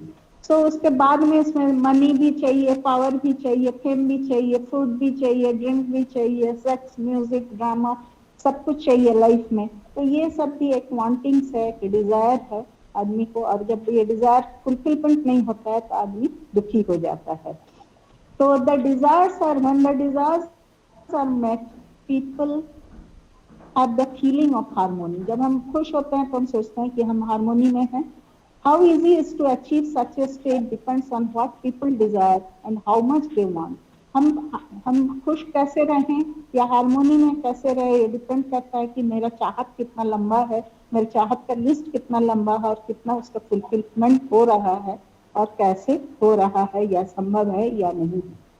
But ultimately, it is obvious from the list of desires that human beings have to handle at least 3 things in life successfully, and those 3 are harmony with nature, harmony with society, and harmony with themselves. तो हमें nature के साथ harmony establish करना, हमें समाज के साथ harmony establish करना, ये बहुत आवश्यक है। लेकिन एट द रूट जो है, सबसे पहले जो है, हमने आपको इन्वर्टेड पिरामिड दिखाया था, it starts with the individual. So there is the individual harmony is very very important. अगर हम अपने अंदर शांत नहीं हैं, अब हम अपने अंदर खुश नहीं हैं, तो हम शेयर भी नहीं कर सकते हैं। So it starts with ourselves. हमें अपने आप को पहले हार्मोनियस बनाना होगा। So philosophically, people are in harmony with themselves and nature. They are at peace with everything. So if you are harmony with yourselves, then you will be at peace. So health, living, aging, dying, and lots to do with the relationship with nature and with oneself. So ये प्राप्त करना है। तो ये course जब आप करेंगे तो कई जगह इन सब बातों पे चर्चाएं होंगी। जो समाज शास्त्र के शिक्षक हैं वो और भी बहुत अच्छी तरह बताएंगे इन सब के बारे में। कि कैसे इसको अचीव कर सकते हैं। तो इनके बिना तो हार्मोनी, मुझे लगा कि मुझे जो कंपोनेंट आज आपसे शेयर करना था, जो डिस्कशंस करना था, उसका रूट है बी हार्मोनियस विथ योरसेल्फ। तो हम आप तो शायद जानते होंगे कि मेरा विषय जो है वो साइंस है, फिजिक्स है मेरा। तो हम लोग बात करते हैं प्रैक्टिकल से। बहुत सारी बातें इसमें हैं जो मेरा विषय से जुड़ा हुई भी नहीं हुआ, तो आपके क्लास लेने के लिए मुझे पढ़ना भी पड़ा। And I am happy that in that course मैंने बहुत कुछ नया सीखा। एंड आफ्टर द क्लास में I discuss the matter with आपके सोशल साइंस के जो डीन हैं, उनसे जब हम बातचीत करते हैं, डिस्कशंस होती है, तो और भी हम नई नई चीजें सीखते हैं। तो बट मेरा जो वैज्ञानिक जो विचार है वो मुझे बताता है कि हम बात करते हैं कि एक इंडिविजुअल हार्मोनी में हो, तो what is the practical way of doing that, how we can achieve it practically. आप आगे चल के देखेंगे, हम आपको दिखाना चाहेंगे, ये इस कोर्स में भी आप कुछ पढ़ेंगे और इसके बाहर भी आपका आएगा कुछ।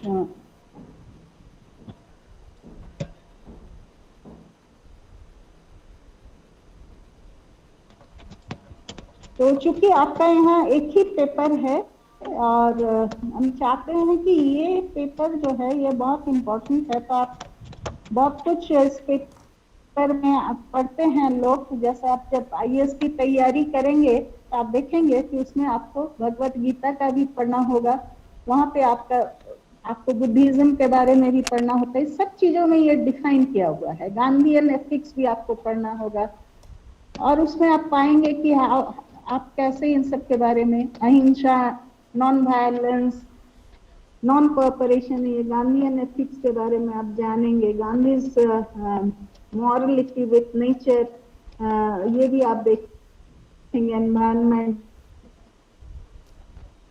देन ह्यूमन वैल्यूज आप सीखेंगे, वहाँ पे आप विवेकानंद के जो विचार हैं उनके बारे में, रामकृष्ण परमहंस के विचार के बारे में, श्री अरबिंदो के विचार के बारे में, राजा राममोहन राय के विचार के बारे में, दयानंद सरस्वती जी के विचार के बारे में, देन रविन्द्रनाथ ठाकुर के विचार के बारे में, नारायण गुरु के विचार के बारे में, एकदम कौटिल्य का जो एथिक्स था कौटिल्य के बारे में, गुरु नानक के बारे में, तिरुवल्लुवर के जो विचार है, इन सब के बारे में अगर आप IAS की तैयारी करोगे तो इन सब के बारे में आपको पढ़ना होगा। यहाँ भी आपका जो सिलेबस है उसमें कुछ चीजें आपको बताई जाएगी। ये तो हो गया हमारे जो इंडियन कंटेक्स्ट में। अगर आप वेस्टर्न वैल्यूज अगर आप देखेंगे तो वहाँ पर भी कई दार्शनिक हैं, सोक्रेटिस हैं, प्लूटो हैं और मार्क्स हैं, कार्ल मार्क्स के विचार, ये सब भी जो है as an aspirant of IAS आप वहाँ इन सब के बारे में आपको जानना होगा। तो ये जो कोर्स आप करेंगे, आगे चल के भी क्लासेस आप करेंगे, तो उसमें आपको थोड़ा थोड़ा जो है फोकस आपको मिलेगा, थोड़ा आइडियाज मिलेंगे इन सब के बारे में, और आगे चल के आप उसको एलाबोरेटली आप अपने पढ़ सकते हैं। There are lots of matters available in the web. और नेशनल डिजिटल लाइब्रेरी के बारे में आपने सुना होगा, तो नेशनल डिजिटल लाइब्रेरी जो है ये पुस्तकालय का जो है ये नेटवर्क है, यहाँ पे कोई भी स्टूडेंट रजिस्टर हो सकता है, कोई भी टीचर रजिस्टर हो सकता है और आप वहाँ से कोई भी किताब उठा सकते हैं, डाउनलोड कर सकते हैं, पढ़ सकते हैं। तो there are free access to a huge library. आपका करीब करीब वर्ल्ड के सभी तरह के किताबें आप एक्सेस कर सकते हैं। तो नेशनल डिजिटल लाइब्रेरी जो है उसके आप मेंबर बनेंगे, आप ऑनलाइन मेंबर उसका बन सकते हैं। Anyway, as I am talking about मेरा जो वैज्ञानिक सोच है, वैज्ञानिक साइंटिफिक अप्रोच या एटीट्यूड है, वो मैं सोचती हूँ कि मैं अपने आप को हार्मोनी में कैसे रखूँ, अपने डिजायर्स पे कैसे अंकुश लगाऊं, तो how to achieve that practically. तो मैंने अभी कई लोगों का बात किया, स्वामी विवेकानंद का, ऋषि अरविंदो का, रविन्द्रनाथ ठाकुर का, महात्मा गांधी जी का, और भारत का जो और भी हमारे जो पुराने वेद पुराण, हमारे गीता, सब में इन सब की बातें होती है। तो बहुत कुछ आप सीखेंगे, जानेंगे।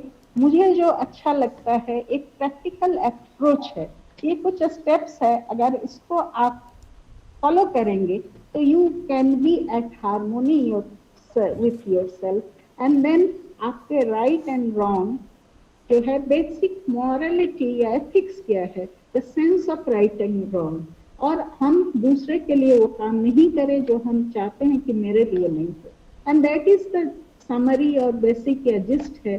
तो इसको हम अपने आप को स्टेज में कैसे ले चले, तो इसके लिए मुझे जो लगा कि पतंजलि का जो योग सूत्र है जिसमें अष्टांग योग की बात होती है, there are 8 steps, these are very simple steps and as a student you can follow them easily, and when you follow them you can, the 8 steps जो है वो basically act as a guidelines on how to live a meaningful and purposeful life harmonious with nature and with yourself।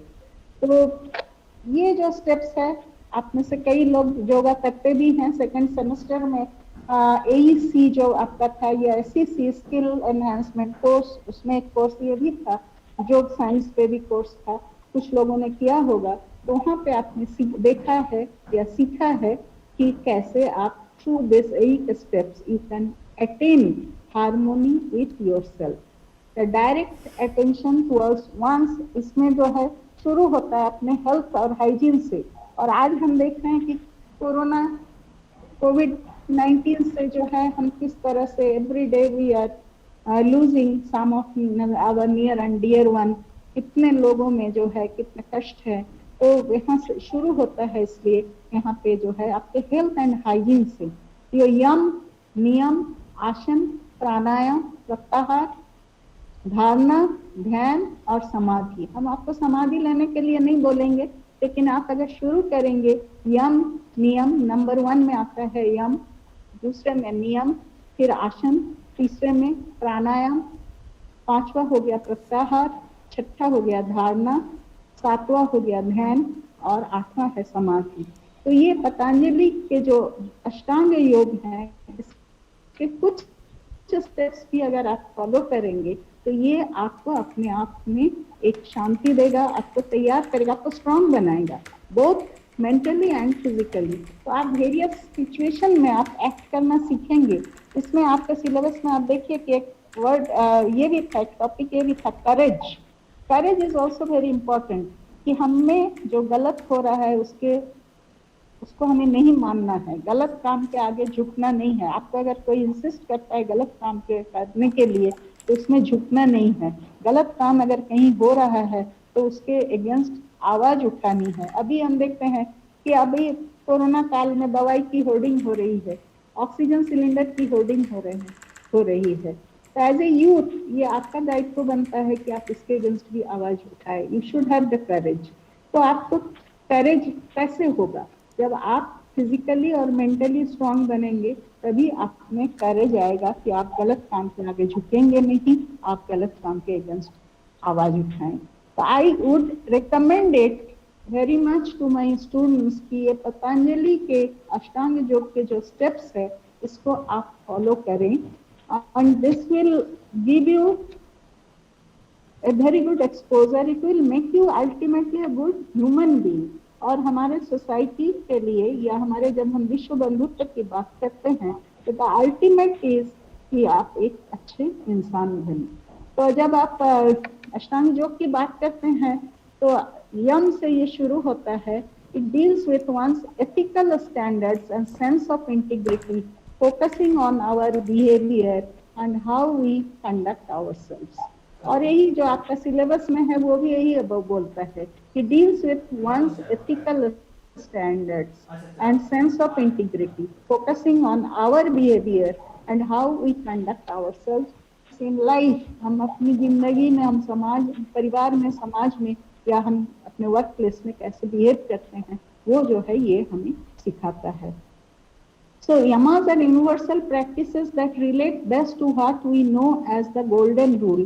Do unto others as you would have them do unto you. फिर वही बात आ गई कि आप ऐसा कुछ नहीं कर रहे दूसरे पर जो आप अपने पर नहीं चाहते हैं। And the 5 yamas जो है ये भी हमारा जो morality की ही बात यहाँ भी करता है। अहिंसा, नॉन वायलेंस, सत्य, truthfulness, अस्तेय, नॉन स्टीलिंग, असत्य, नॉन स्टीलिंग, ब्रह्मचर्य, टेंटिनेंस, and aparigraha, non-covetousness. Then next जो आता है नियम, नियम इज वेरी इंपॉर्टेंट। ये जो है यम तो आपको कुछ आइडिया देता है, लेकिन नियम अगर आप फॉलो करें तो ये आपका जो है पर्सनल हाइजीन के बारे में भी आपको बताता है। इसमें आपका आ जाता है शौच, संतोष, तपस, स्लाइड नहीं दिख रहा है। स्वाध्याय,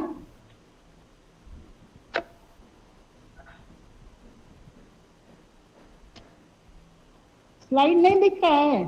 दिख रहा है मैम, दिख रहा है। दिख रहा है ना? मुझे तो अभी तक दिख रहा है। जी मैम दिख रहा है। नहीं दिख रहा है इसलिए। अगर किसी को नहीं दिख रहा है तो डिस्कनेक्ट करके फिर से ओके कनेक्ट मैम, हो ओके जाओ। Okay ma'am, okay. अच्छा, नहीं भी दिख रहा है तो कोई बात नहीं, इसमें कोई ये नहीं है, आप सुन सकते हैं। तो जब नियम की बात आती है तो फर्स्ट इज क्लीनलीनेस। और अब आप देखिए कि कोरोना के एस्पेक्ट में हम कोरोना का बैकड्रॉप में हमने रियलाइज किया कि cleanliness, how important it is cleanliness. तो इसमें आपका क्लीनलीनेस और किस तरह से है ये भी आ जाएगा नियम में।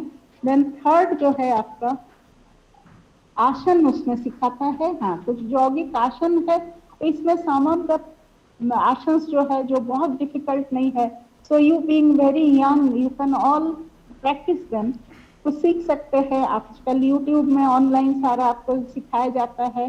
बाबा रामदेव जी का भी क्लासेस होते हैं यूट्यूब में, और कई भी संस्थान के क्लासेस होते हैं, कई इंडिविजुअल सिखाते हैं। So there are a few asanas जिसको आप अगर करेंगे तो you will find yourself bodily and mentally strong. और जिसमें हम आपको रिकमेंड करेंगे सूर्य नमस्कार, क्योंकि ये एक सेट ऑफ 12 पोस्चर्स है, और इसको अगर आप कर लेते हैं दिन में कम से कम 5 बार भी, अगर मान लीजिए शुरू स्टार्टिंग में आप एक बार ही कीजिए और धीरे धीरे इसको कुछ बढ़ाइए इसको, तो आप देखेंगे कि you will start feeling a difference in your personality, in your physics, in your mentality, in your spiritual spirit also.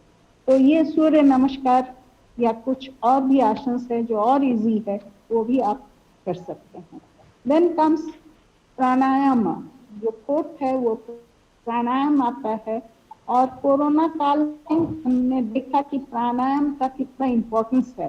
अब जो है मेडिकल प्रैक्टिशनर्स की जो है वो आपको रिकमेंड कर रहे हैं कि प्राणायाम जरूर करें, जिससे हमारा फेफड़े के जो है कैपेसिटी जो है वो बढ़ता है, इसका कार्य क्षमता जो है वो बढ़ता है। तो प्राणायाम कई तरीके का होते हैं। एज ए बिगनर आप 2-3 प्राणायाम आप कर सकते हैं, जैसे भस्त्रिका प्राणायाम है, आपका कपालभाति है, आपका अनुलोम विलोम है। 2-3 भी आप अगर प्रैक्टिस करते हैं तो आपका स्वास्थ्य जो है आपका अच्छा होगा, आपका जो है immunity system will also be strong. तो ये कोई बहुत मुश्किल काम नहीं है, it depends on your desire. आप अपने आप को कैसा देखना चाहते हैं, आप अपने आप को वीक देखना चाहते हैं, आप अपने आप को स्ट्रॉन्ग देखना चाहते हैं, तो आप अपने आप को कैसा देखना चाहते हैं। तो आपके लिए हम पिक्चर लाए थे कि आप देखिए कि आप अपने आप को अगर एक किटन यानी वो बिल्ली का बच्चा जो होता है वो वीक सा होता है, आप वैसा अपने आप को पाना चाहते हैं, और you want to be a lion, you should be strong, powerful and confident like a lion. तो how you want to make yourself. अगर कई बार हम देखते हैं कि सोसाइटी में जो गलत काम होता है कहीं ना कहीं वो शुरू होता है जो वीकनेस से शुरू होता है, सम सॉर्ट ऑफ वीकनेस।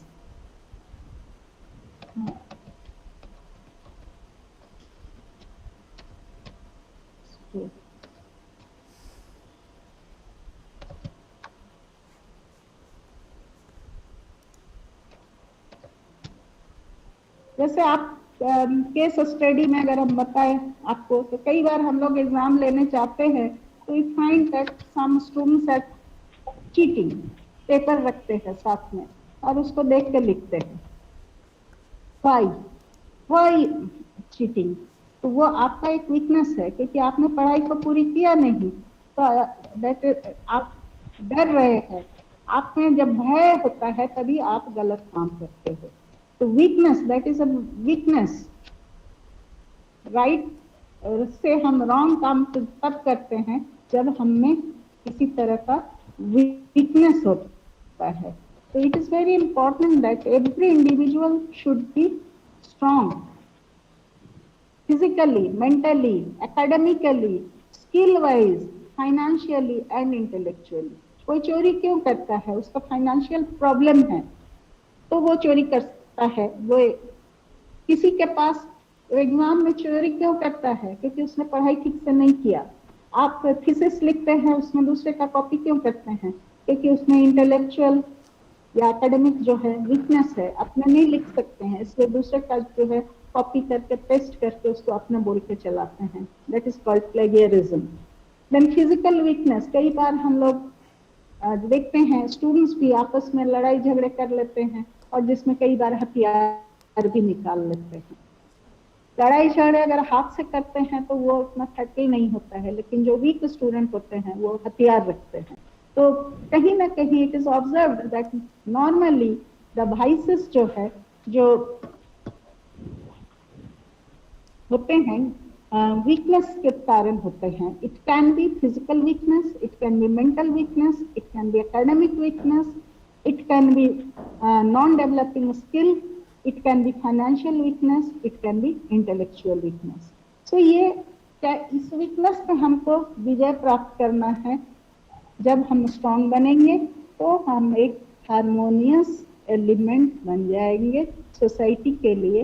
एक अच्छे इंसान के रूप में I will be able to contribute for the growth of mankind.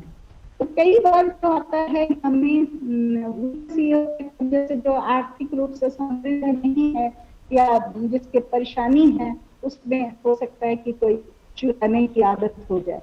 तो जो आता है हम ग्रीडीनेस एंड जेलसी। अब हम मेहनत नहीं करेंगे, हमारा दोस्त जो है वो पढ़ाई में अच्छा है, वो रिजल्ट अच्छा करेगा, हम उसके नोट्स चुरा देंगे। ऐसा भी होता है। सब मैंने अपने टीचिंग एक्सपीरियंस देखा है कि एक अच्छे स्टूडेंट्स का नोट्स जो है वो उसके सो कॉल्ड फ्रेंड्स ही गायब कर देते हैं।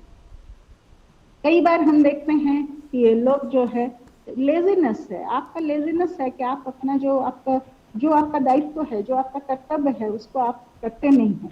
कई बार हम देखते हैं कि स्टूडेंट्स जो है आप ये जब पेपर पढ़ेंगे आगे चल के आप प्रोफेशनल एथिक्स में ट्रस्ट वगैरह भी आ जाएगा तो वहाँ भी आप देखेंगे कि कई तरह की चीजें आप सीखेंगे।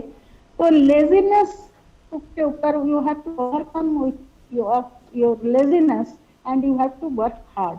आपका ग्रीडीनेस, कभी कई बार लोग इसलिए नहीं चुराते हैं, वो इसलिए भी चुराते हैं। कई बार जो है वो जेलसी के कारण अपने फ्रेंड्स या अपने क्लोज, कई बार अपने भाई बहन को भी लोग परेशान करते हैं।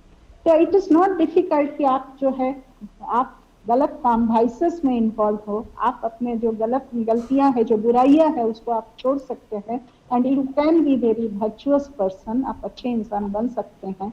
It is important to know how to develop positive attitude and how to become strong.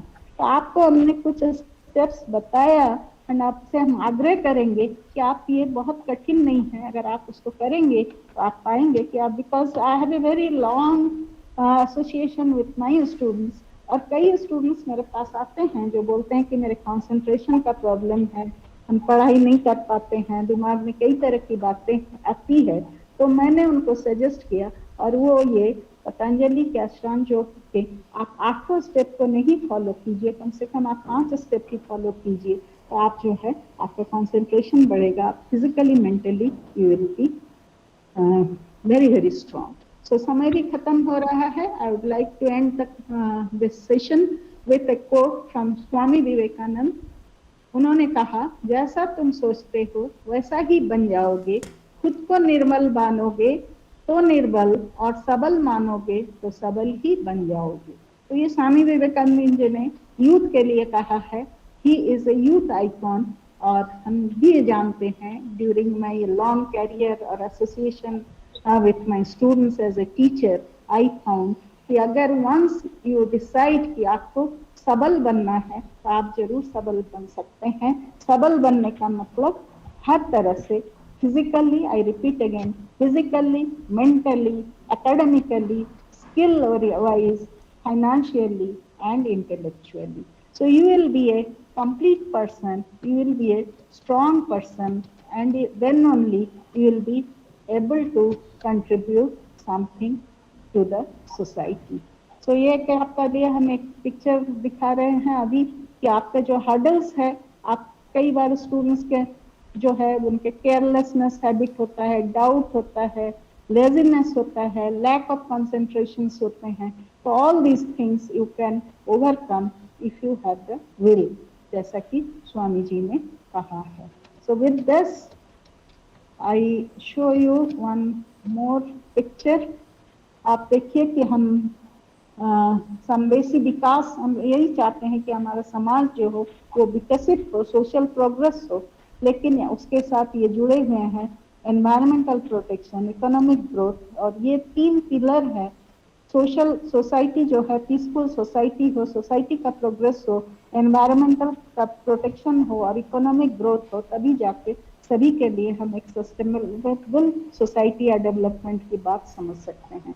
इन सब के लिए भी जरूरी है कि हम अपना मॉरल और एथिक्स को है जो है वो सही रखें. और कोरोना काल में आपको हम बताना चाहेंगे वर्क एथिक्स वगैरह, मैंने सोचा था कि कुछ और आपसे शेयर करेंगे, but there is constraint of time, तो आपका वर्क एथिक्स पे अलग से क्लासेस भी होंगे. लेकिन अभी कोरोना काल में तो कोरोना एप्रोप्रिएट बिहेवियर, ये बात आप कई बार सुनते हैं, ये भी हमारे लिए एक एथिक्स है कि हम अनएथिकल या हम अपना जो है नैतिकता के साथ इसको जोड़ना चाहिए कि हमारा व्यवहार जो है वो जो ऐसा कि हमें डायरेक्शन मिला है कि कोरोना एप्रोप्रिएट बिहेवियर को हम फॉलो करें. अपनी हाथ को अच्छे से साबुन और पानी से धोए, फेस मास्क को जरूर रखें और फेस मास्क को सही तरीके से लगाए. अपने बीच की जो है जो सोशल डिस्टेंसिंग बोला जाता है, सोशल डिस्टेंसिंग तो नहीं लेकिन फिजिकल डिस्टेंसिंग भी हम मेंटेन करें. और थूकना जो बहुत बैड हैबिट है खासकर इस पार्ट ऑफ द कंट्री में, इससे हम दूर रहें. अब तो थूकने पे फाइन भी लगाया गया है और आप देख रहे हैं कि अच्छे अच्छे बिल्डिंग, अच्छे अच्छे इमारत को थूक के कैसे लोग गंदा और बर्बाद कर देते हैं. तो ये सब भी जो है हमारे जो है ये अब वैल्यू सिस्टम के अगेंस्ट है. तो हम इसको फॉलो करें कि कोरोना एप्रोप्रिएट बिहेवियर रखें. कोशिश करो बच्चों की आप जल्द से जल्द जहाँ भी आपको वैक्सीनेशन मिल सके वैक्सीन ले ले, क्योंकि कोरोना का एक फेज ने हमारा 1 साल 2020 को बर्बाद कर दिया और अभी सेकंड फेज जो है 2021 को बर्बाद कर रहा है. तो हमें सबसे पहले कोरोना पे विजय पाना है और अपने आप पर भी विजय पाना है. तो विथ दिस मैसेज कि बिहेव एप्रोप्रिएट बिहेवियर जो है आपको कोरोना में जहाँ बताया जाता है रात दिन आपके सोशल नेटवर्क में, आपके टीवी में, आपके न्यूज़पेपर में, हर जगह बताया जाता है. आप उसके लिए भी कुछ काम करें, सोसाइटी के लिए भी कुछ काम करें. जहाँ जिसको मदद चाहिए वहाँ थोड़ा हाथ बढ़ाइए और अपने आप को भी सुरक्षित रखिए. वैक्सीनेशन जरूर लीजिए सो दैट हम लोग जल्द से जल्द फिजिकली क्लास शुरू कर सकें. ये जो है ये एक स्टॉप कैप अरेंजमेंट है. हम लोग डिजिटल क्लासेस ले रहे हैं क्योंकि अभी हम आपसे फिजिकल क्लासेस में नहीं मिल सकते हैं, लेकिन हम सभी जानते हैं कि फिजिकल क्लास में रहना, फिजिकल क्लास एंगेज करना कितना आनंददायक है. So I am missing my students. आप सभी को हम पास से देखना चाहेंगे. तो I will appeal to you once again कि जल्द से जल्द सभी लोग वैक्सीनेट हो जाओ सो दैट कि हम कोरोना को बाय बाय कर सके. So thank you all. धन्यवाद. Thank you ma'am. Thank you ma'am. Thank you ma'am. Ma'am thank you ma'am. Welcome. Thank you ma'am. Thank you ma'am. हाँ हाँ, आज के इस वर्ग में माननीय अधिकुलपति समाप्त कर दीजिए. अधिकुलपति महोदया ने एबिलिटी इन्हांसमेंट कंपल्सरी कोर्स के बारे में जो आउटलाइन दिया, उनकी महत्ता को बताया, उनके इस वर्ग को CBCS में डालने की प्रक्रिया के बारे में बताया और इनकी उपयोगिता जो हमारे आने वाले समय में सारे छात्र छात्राओं को नौकरी में, प्रोफेशनल में, आईएएस की तैयारी में कितने महत्वपूर्ण योगदान होगा, इसके लिए उन्होंने डिटेल में बताया और कुछ विषय के आउटलाइन बताया। इसके लिए मैं अपने पूरे कमेटी की तरफ से, स्टूडेंट की तरफ से बहुत बहुत धन्यवाद दे रहा हूँ माननीय प्रति कुलपति महोदया को। साथ में हमारे जो इस कोर्स के कोऑर्डिनेटर हैं प्रोफेसर गोपी रमन सिंह साहब, उनको भी मैं धन्यवाद देता हूँ कि उन्होंने बहुत अच्छे ढंग से पूरे वर्ग को, क्लास को रूटीन बनाया और ससमय सारे छात्रों को पहुँचाया। इसके लिए मैं उनको धन्यवाद देता हूँ। एक सूचना मैं आप सारे छात्रों को देना चाहता हूँ कि आज के क्लास में लगभग 100 विद्यार्थी लगातार ऑनलाइन जुड़े हुए थे, जो मैक्सिमम कैपेसिटी है गूगल मीट का, और साथ ही यूट्यूब पे 100 के करीब वहाँ भी लगातार जुड़ते रहे और वहाँ भी अच्छे अच्छे कमेंट आए। जिन क्लास के वर्क के समय में कुछ छात्रों को यह थोड़ी परेशानी हुई थी कि मैम के द्वारा दिखाया गया जो बहुत अच्छे खूबसूरत स्लाइड्स थे, जो बहुत सारे सूचनाएं वहाँ संग्रहित थे, कुछ छात्रों को ठीक से नहीं दिखाई पड़ा, लेकिन ये सारे चीज़ रिकॉर्डेड हैं और यूट्यूब लाइव पर अवेलेबल हैं। वह छात्र भी यूट्यूब लाइव के जो लिंक दिए गए हैं उस पर क्लिक करके किसी भी समय में आराम से उसको रिव्यू करके वो सब देख सकते हैं, समझ सकते हैं। और यह महत्वपूर्ण बातें जो आज मैम ने बताया है वो बहुत ही लाभप्रद है वर्ग के लिए भी, कोर्स परीक्षा पॉइंट ऑफ व्यू से, और मुख्य रूप से आने वाले समय में जो रियल प्रोफेशनल लाइफ में छात्र लोग अपना जीवन अपनाएंगे, उसमें प्रोफेशनल एथिक्स कैसे लाएंगे, इसकी महत्ता को उन्होंने बताया है, वो काफ़ी अच्छा है। और आने वाले वर्ग में ये सब के विशेष जानकारी अलग अलग शिक्षकों द्वारा दी जाएगी। इसके लिए मैं सबको बहुत बहुत धन्यवाद देता हूँ। सबको प्रणाम। Thank you sir. Thank you sir. Thank you sir. Thank you sir. Thank you sir. Thank you sir. Thank you sir. Pandit ji